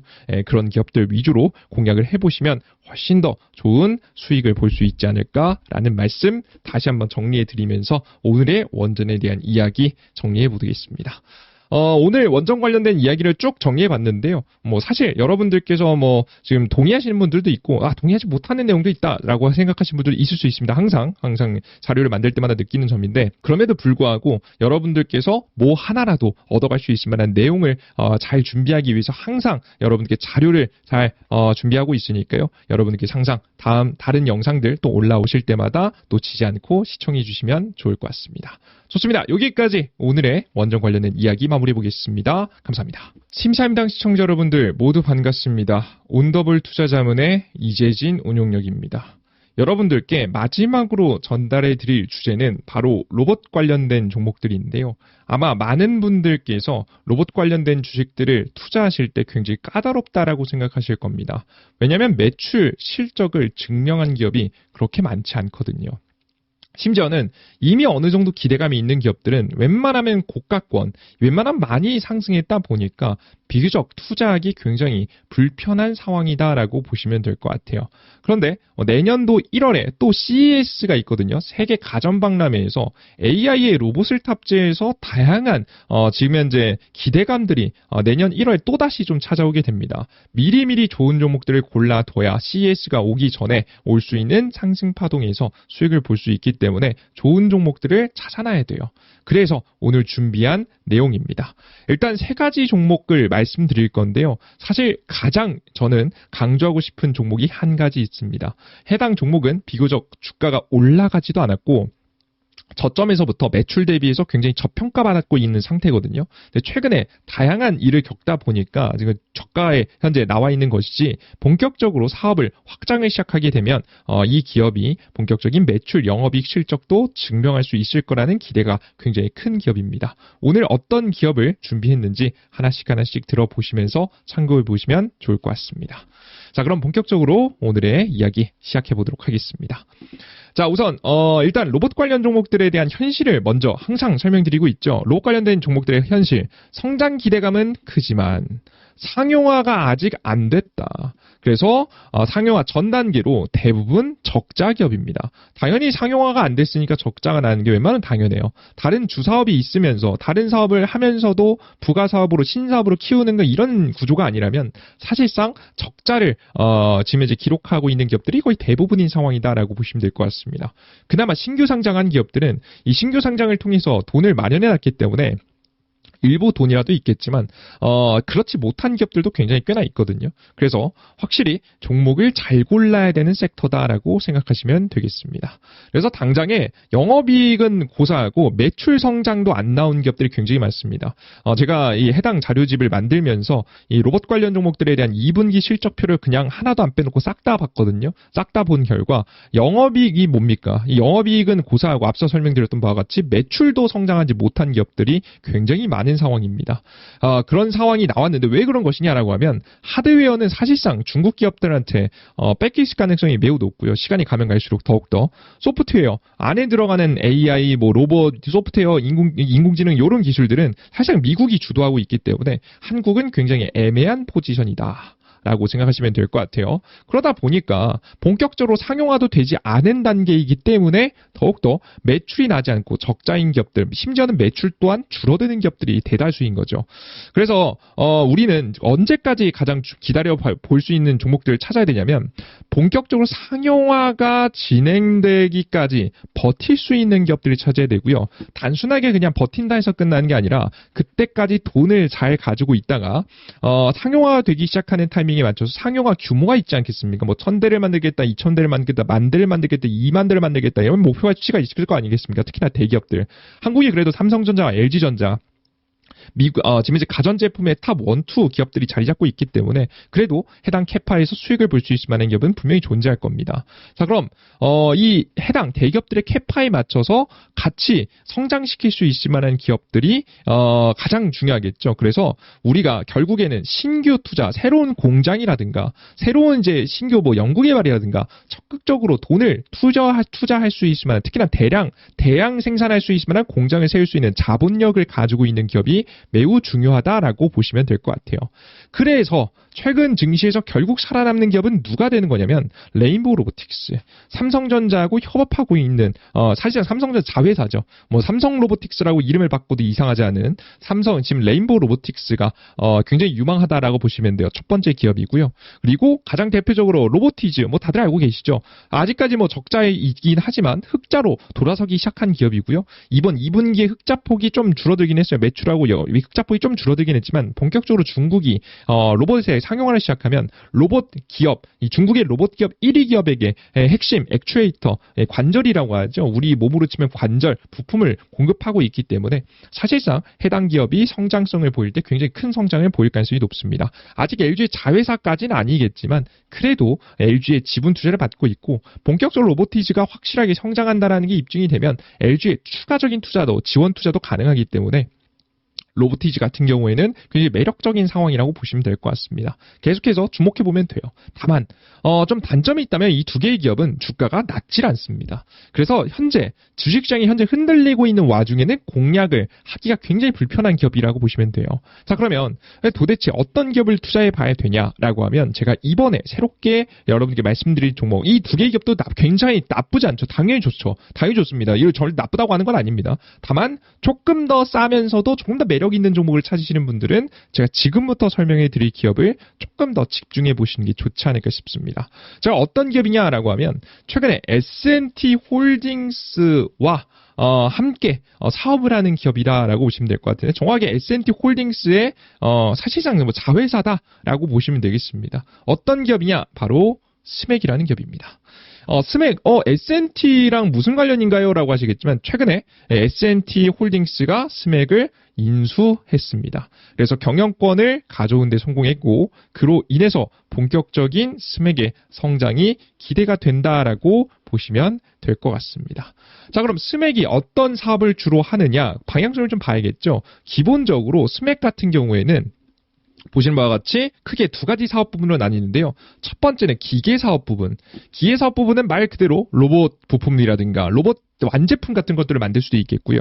그리고 추가적으로 요런 장비를 만드는데 요 장비가 뭐냐면 다양한 미세 공정을 하는 장비라 보시면 돼요. 금속 같은 것들은 정말 미세하게 정말 미세한 것들을 싹 조종하면서까지 안전하게 만들 수 있어야 되지 않겠습니까? 미세 부품들을 작은 부품들을 금형들을 지금 현재 만들 수 있을 만한 장비가 바로 해당 장비라 보시면 돼요. 금속을 깎을 수 있을 만한 혹은 뚫을 수 있을 만한 내가 원하는 대로 모양을 만들 수 있는 장비라고 보시면 되겠습니다. 이 안에서 다양한 작은 부품들이 쏟아져 나올 수 있겠죠. 제조업 기업들이 이런 장비를 사다가 제조업을 한다라고 생각하시면 될 것 같습니다. 그래서 지금 이제 MCT 그리고 MCT 선반이 주력 매출이라고 보시면 될 것 같고요. 로봇 사업도 자동화 사업도 하고 있는데 아직까지는 규모 자체는 그렇게 크지 않은 상황이다라고 보시면 되겠습니다. 스맥의 두 번째 사업 같은 경우 IT 사업인데요. IT 사업 같은 경우에는 최근 들어서 다양하게 이제 확장을 좀 하고 있죠. 5G 관련된 기술들 사업을 좀 하기 위해서 세종텔레콤으로부터도 기술을 가져오기도 했고요. 그 이전부터 과거부터 유선 지금 이제 무선 특히나 유선 부분에서 지금 이제 인터넷 망 요런 망들을 잘 유지해 줄 수 있을 만한 지금 이제 인프라를 건설할 수 있는 인프라를 이제 만들 수 있는 기술을 가지고 있다라고 보시면 되겠습니다. 간단하게 말해서 공장 자동화 시설들이 다 전선 배선 이런 거 들어가잖아요. 요런 것들을 할 수 있다라고 보시면 될 것 같아요. 특히나 무선 통신도 가능하죠. 앞서 말씀드렸던 5G 기술도 현재 보유하고 있기 때문에 현재 지금 현재 사실상 이게 뭘 하는 거냐면 공장 자동화를 위한 기술을 가지고 있다라고 생각하시면 될 것 같아요. 기계 장비, 이제 기계 공학 기술을 가지고 있으면서도 이런 기계 공학 장비들이 뭐랑 소통할 수 있는 거죠? 이 통신 장비를 통해서 이 컴퓨터 하나로도 다 모든 것들을 조작할 수 있는 시스템을 만들 수 있는 기업이다. 공장 자동화, 스마트 팩토리를 구축할 수 있는 기업이다라고 생각하시면 좋을 것 같습니다. 이해되셨죠? 그래서 결국에는 나아가고자 하는 방향은 뭐냐? 기계 플러스 IT 융합으로 결국에는 로봇 시장을 지금 이제 겨냥하고 있다. 로봇을 조종할 수 있는 이런 지금 이제 소프트웨어라든가 지금 이 로봇을 통신할 수 있을 만한 장비들을 통해서 결국에는 스마트 팩토리를 완성하고자 하는 기업이 바로 스맥이라는 기업이다라고 생각하시면 될 것 같아요. 그런데 스맥이 여기까지는 아실 텐데 스맥이라는 기업 옛날부터 이제 굉장히 많이 알려진 기업이니까 스맥이라는 기업 알겠는데 어떻게 최근에 S&T 홀딩스에 합병되느냐 이게 굉장히 중요합니다. S&T 홀딩스에 합병됐는데요. 왜 사실상 적대적 M&A를 좀 당했다라고 결론적으로 말씀드리면 될 것 같습니다.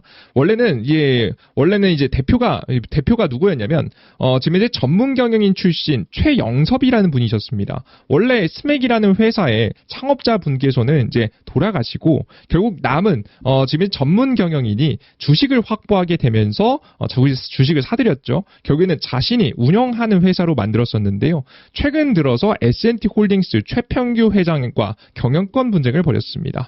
6월 24일 지금 최영섭 기존의 이제 대표죠. 최영섭의 유상증자로 최대 주주에 6월 지금 25일 잠시 지금은 이제 최대 주주에 등극했었는데요. 그러다가 지금 이제 뺏길 것 같자 열심히 S&T 홀딩스가 정확히는 최평규 회장님께서 S&T 홀딩스의 지분을 50% 들고 계시거든요. 결국에는 이제 S&T 홀딩스가 최평규 회장이고 최평규 회장이 이제 S&T 홀딩스다라고 보시면 돼요. 다 이제 최평규 회장님께서 움직인 거죠. 그래서 최평규 회장님이 이제 S&T 홀딩스를 움직여서 스맥의 주식을 대량 매수했습니다. 밑에 보시면 요 이제 화면이거든요. 보시면 잠시 최대주주로 최영섭이 이제 대표가 이제 등극을 했다가 최대주주로 등극했다가 유상증자로 그 다음에 S&T 홀딩스가 갑자기 급격하게 매수를 들어가게 됩니다. 갑자기 급격하게 매수를 쭉 끌어올리면서 최종적으로 몇 %까지 기존에 한 5% 정도 들고 있었던 것들을 몇 %까지 8%까지 끌어올리게 됐다라고 생각하시면 되겠습니다. 8%까지 강력하게 좀 끌어올렸고요. 그 뒤에 여기서 그치지 않고 처음에는 뭐 적대적 M&A 아닌 척했지만 결국 회장이 직접 자신의 명의로 스마에게 주식을 대량 매수했습니다. 7월 그래서 15일 날짜로 최평규 회장이 최대 주주로 등극하게 되면서 사실상 기업을 빼앗는데 성공했다라고 보시면 되겠습니다. 그래서 현재 구조를 보면 최평규 회장 그리고 6.55% S&T 홀딩스 대략적으로 8%에서 14.74%로 완벽하게 지금 기업을 장악했다라고 보시면 될 것 같습니다. 아시겠죠? 그래서 이제 사실상 이제 공고해졌다라고 생각하시면 될 것 같습니다. 자, 그럼 왜 이렇게 적극적으로 인수합병을 했을까? 뭐가 좋았길래? 굉장히 이제 좋았으니까 이제 인수합병을 했을 거 아니겠습니까? 적극적으로. 이유를 보면요. 밑에 이제 이게 사실상 결론입니다. S&T 측이 스맥의 최대 주주 지분을 확보하는 데 든 비용은 현재까지 250억. 이것보다 이제 플러스 마이너스 좀 더 있을 수 있겠죠. 이 시점의 기사니까 추가적으로 매도했을 수도 있으니까. 네, 대략 이 정도로 보시면 되겠습니다. 정도에 불과합니다. 이 돈을 투입해서 연매출 5천억 원, 영업이익 500억 원의 알짜 공작 기계 회사를 손에 넣을 수 있게 된 게 사실 핵심입니다. 정말 소액으로도 정말 제대로 지금 이제 기업을 빼앗았다라는 거죠. 스맥 같은 경우에는 2024년 10월부터 사모펀드 운용사와 손을 잡고 3,400억 원을 투입해서 업계 2위인 현대위아 공작기계 사업부를 인수했습니다. 그래서 인수하는 데 성공을 했고요. 그걸 보자 바로 지금 현재 업계 3위권인 스맥이 M&A를 통해 독보적인 2위 업체로 올라서자 바로 S&T 그룹이 인수를 하기 시작한 거예요. 앞서 말씀드렸다시피 이미 창업주는 아니고 이 전문 경영인이 어떻게든 이제 지분을 확보해서 끌고 가는 회사였기 때문에 현재 이제 M&A 대상이 되기 굉장히 좋았거든요. 공격을 당하기 너무 좋은 포지션이었기 때문에 결국 사실상 지금 S&T 홀딩스 정확하게 앞서서 말씀드렸던 우리 회장님이 보셨던 지금 최평규 회장이 결국 경영권을 빼앗았다라고 결론적으로 생각하시면 될 것 같습니다. 그래서 결국에는 알짜 회사를 가져온 데 성공했죠. 자, 그러면 이 알짜 회사, 싼 금액으로 경영권을 가져온 것 자체도 매력적이지만 시너지가 있기 때문에 가져왔겠죠. 그럼 도대체 S&T 홀딩스하고 어떤 시너지가 있느냐? 여러분들께서 딱 보시면 감이 오실 겁니다. 지금 현재 S&T 그룹의 주요 기업들을 쭉 나열해 봤습니다. 보면 S&T 다이나믹스입니다. 방위산업 부품과 차량 부품이 주력 산업입니다. 이 부품을 만들 때 필요한 지금 현재 생산할 수 있는 이 부품을 생산할 수 있을 만한 장비를 스맥이 생산해 줄 수 있는 거죠.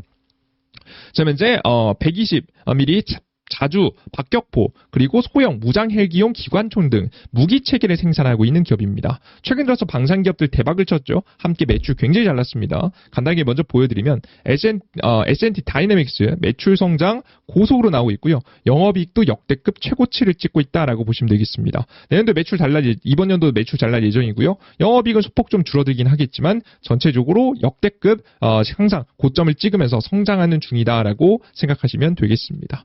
자, 그리고 S&T 모티브 같은 경우에는 방위 산업의 정밀 기술, 자동차 부품 사업에 진출한 기업이고요. GM, 현대기아차 등 하이브리드, 상업용 자동차 기업들에게도 부품을 납품하고 있는 기업이라고 보시면 되겠습니다. 전기차용 모터와 드라이브 유닛을 공급하고 있는데요. 요즘 하이브리드 굉장히 잘 나가죠. 이 하이브리드 자동차에 공급하면 매출 안 나겠습니까? 당연히 잘 납니다. 요즘에 이제 하이브리드가 주력입니다. 이제 미국에서 10월 달부터 미국의 이제 전기차 보조금이 끊어지거든요. 9월에서 10월 사이에 끊어집니다. 끊어지고 나면 본격적으로 하이브리드 자동차가 더 잘 팔릴 거거든요. 그렇게 되면 자연스럽게 매출 영업이익 성장이 잘 나오는 기업이다. 역시나 최근에도 지금 살짝 2024년도에 잠깐 주춤했다가 하이브리드 자동차 잘 팔린다는 기대감, 금리나 기대감에 자동차 잘 팔리면 자연스럽게 성장이 기대가 되는 기업이다라고 보시면 돼요. 돈이 잘 벌리는 거죠. 자, 그리고 S&T 에너지 같은 경우에도 가스 플랜트, 석유화학 플랜트용 공랭식 열 교환기와 발전소용 발전소용 배열 회수 보일러, 그리고 복수기, 질산화 정확하게 이제 명칭이 제가 오타나 모르겠네요. 요거는 좀 대략적으로만 알고 계시면 될 것 같습니다. 질소산화물인 것 같아요. 질소산화물, 저감장치 등을 설계하고 생산 중이다라고 보시면 되겠습니다. 당연히 여기 부품들 많이 들어가겠죠. 이런 것들을 누가 스맥이 생산할 수 있다. 이런 장비들을 통해서 생산할 수 있다고 보시면 될 것 같고요. 요즘에 중요한 게 뭐겠습니까? 이 자동차 부품들, 이런 부품들 죄다 지금 미국에서 관세 때리고 있잖아요. 미국 현지에 공장도 세워야 되지 않겠습니까? 그럴 때 중요한 게 인건비가 많이 나간다는 점인데, 인건비를 지금 현재 피할 수 있을 만한 방법이 공장 자동화입니다. 어떻게든 공장 자동화를 통해서 현지에서 생산해서 가장 저렴하게 경쟁력 높은 제품들을 만들기 위해서는 공장 자동화가 필요하기 때문에 특히나 스맥을 적극적으로 더 인수한 게 아닌가라는 예상이 됩니다. 시너지가 굉장히 좋아요. 전체적으로 다 금형, 이 부품 생산을 필요로 하는 기업들이라 보시면 돼요. 다만 이 S&T 그룹 자체 이 공작기계 관련된 사업이 있긴 하지만 규모가 크지 않고 매출도 굉장히 작습니다. 사실상 지금 제대로 된 기술력이 없다고 보시면 돼요. 그래서 현대위아 같은 근본적인 기업에서 분사해온 현대위아에서 지금 현재 기계 산업 부분을 좀 떼와서 지금 현재 스맥하고 합쳐졌기 때문에 근본적인 기술을 확보하기 위해서 현재 보시는 바와 같이 인수합병을 완료했다라고 생각하시면 되겠습니다. 이해되셨죠? 그래서 전체적으로 성장에 대한 가능성, 시너지가 굉장히 매력적일 것이라고 보여지는 기업입니다. 그래서 스맥 같은 경우에도 성장에 대한 기대감이 굉장히 좋은 상태예요. 안 그래도 적자폭이 났을 때는 주가가 굉장히 내려앉았겠죠. 굉장히 낮은 상태에 있었고요. 그러다가 본격적으로 2022년도, 2023년도 회복을 시작하더니 2024년도에는 뭘 했습니까? 현대위아 기계공작 부분을 인수하는 데 성공했죠. 인수하는 데 성공했고 그 부분이 이제 곧 실적에 반영될 것이라고 예상이 됩니다. 반영되는 순간부터는 추가적인 성장까지 기대해 볼 수 있을 만한 부분이 만들어질 수 있겠죠. 그래서 우리 투자자 여러분들께서는 스맥 같은 경우가 가장 대표적으로 S&T 홀딩스에 현재 인수합병되게 되면서 고속 성장을 준비할 수 있을 만한 준비를 마친 기업이 아닌가라는 생각이 들어요. 그래서 우선 일단은 스맥 같은 경우에는 이미 적자에서 흑자로 좀 돌아섰고 당분간 이렇게 대표가 바뀌게 되면 고객사들이 조금 바뀌는 경우가 많거든요. 그래서 2분기에 매출하고 영업이익이 조금 좀 덜 나오긴 했습니다. 1분기에는 좀 잘 나오다가 근데 좀 흔들리긴 하지만 결국에는 S&T 그룹하고 계약 맺으면서 성장하기 시작하면 이보다 좋은 그림이 없거든요. 그래서 분기 매출 실적 보면서 좀 단기적으로는 좀 조정할 수 있으나 분기 매출 실적이 다시 반등 상승 성장하는 시기 혹은 S&T 관련된 그룹하고 계약을 맺는 모습들을 확인하고 매출 성장이 확인된다고 하면 그때부터는 더 적극적으로 지금은 한 소액 정도 담아두시고 관찰해 보시다가 적극적으로 매출 성장이 나오기 시작하면 그때부터 공격적으로 거래를 해보시는 방법이 가장 좋지 않을까라는 예상이 됩니다. 그래서 다양한 기업들 중에서도 매출 영업이익이 그리고 연속적으로 3년 연속 성장하면서도 인수합병을 통해서 S&T 그룹에 사실상 편입되게 되면서 추가적인 성장까지 기대해 볼 수 있을 만한 바로 기업이 누구다? 스맥이라는 기업이다. 근데 주가는 어떻다? 굉장히 낮다. 굉장히 낮습니다. 애초에 앞서 보셨던 바와 같이 인수합병을 통해서 적자가 나기도 했고 최근 들어서 인수합병 이슈도 있었기 때문에 주가가 이제 높지 않습니다. 굉장히 낮은 상태입니다. 그 과거에 상장했을 때 당시 지금 현재 상장했을 당시 한번 강력하게 좀 상승해 나왔다가 실적 안 좋을 때 주가가 많이 내려앉았다가 주가 회복 회복하면서 주가가 조금씩 움직였거든요. 특히나 이제 현대위아 기계공작 부분의 인수에 대한 기대감이 좀 들어오기 시작하면서 매력적으로 좀 상승했었고요. 로봇 관련된 기업들 올라갈 때 함께 갔었죠. 그러다가 최근 들어서 많이 무너졌었습니다. 2025년도 들어서 다시 무너진 모습 보여주다가 최근에 유상증자 했고요. 유상증자 끝났습니다. 혹시나 걱정하시는 분들을 위해서 이미 끝났다라고 보시면 될 것 같고요. 특히나 유상증자 자체도 최대주주 변경을 위해서 사실 적극적으로 유상증자를 한 거라서 물론 유상증자를 통해서 추가적으로 기업이 자금 조달을 통해서 현대위아 기계공작 부분을 인수하는 데 사용을 했죠. 중요한 건 지금 이제 유상증자는 다 끝나서 권리락 부분도 다 끝난 부분이고요. 현재 주가 상태에서 적절한 구간에서 조정만 잘 받아주고 실적 성장까지 확인만 해주면 공략해볼만 하다라고 보시면 될 것 같습니다. 최근에 주가가 많이 상승한 건 왜 상승했냐면 이거 인수합병 과정 속에서 상승한 거예요. 다른 게 아니라 인수합병 과정 속에서 적대적 M&A 아니라고는 했지만 사실상 적대적 M&A거든요. 적대적 M&A를 통해서 인수합병이 되는 과정 속에서 경영권 분쟁이 일부 있다 보니까 주가가 큰 폭으로 이 이제 그 S&T 홀딩스라든가 최평규 회장님께서 매수하는 과정 속에서 이제 많이 단기간에 상승했다가 인수합병 완료가 되니까 다시 가라앉고 있다라고 보시면 될 것 같습니다. 주가 자체는 이미 충분히 고점 대비해서 꽤나 조정받은 상태고요. 선 장기 평선 자리까지만 내려와 주면 적극적으로 120평선 해당 부분까지만 내려와 주면 적극적인 베팅도 가능할 거라고 보고 있습니다. 내년도에 그래서 내년 1월달 지금 1분기, 2분기 지났죠. 3분기, 4분기 동안 잠깐 매출이 잠깐 주춤했다가도 결국 내년도부터 성장을 좀 기대할 수 있을 만한 기업이 바로 스맥이라는 기업으로 보이니까 내년 1월에 CES 있죠. CES에서 정말 내가 가장 최고의 종목, 요것까지는 아닐 수 있겠지만 빼놓지 않고 올라갈 만한 종목을 찾으신다라고 한다면 스맥이라는 종목도 좋은 선택권 중에 있을 거다라고 다시 한번 정리해드리면서 오늘의 이야기는 종료해 보도록 하겠습니다. 좋습니다. 오늘 여러분들께 이제 이렇게 쭉 여러분들께 내용들 저희가 준비한 내용들을 여러분들께 설명을 쭉 해드렸는데요. 시장에 대한 이야기부터 시작해서 삼성전자 그리고 이제 원전 관련된 이야기, 로봇 관련된 유망 기업들에 대해서도 설명을 해드렸습니다. 여러분들께서 시청하시면서 좀 바로 와닿으시는 분들도 있고 좀 와닿지 않으시는 부분들도 조금씩 있을 수 있다라고 좀 생각을 하긴 합니다. 다만 항상 여러분들께서 조금이라도 항상 얻어갈 수 있을 만한 내용들을 조금이라도 더 담기 위해서 항상 노력하고 있으니까요. 항상 긍정적인 마음으로 잘 지켜봐 주시면 좋을 것 같고요. 여러분들의 피드백도 잘 받도록 하겠습니다. 그리고 따봉 버튼, 구독 버튼과 따봉 버튼 눌러주시는 거 잊지 마시고 우리 심사임당 채널 항상 잘 응원해 주시면 좋을 것 같습니다. 자, 그럼 온더블 투자자문의 이재진 운용력이었습니다. 모두 고생하셨습니다. 감사합니다.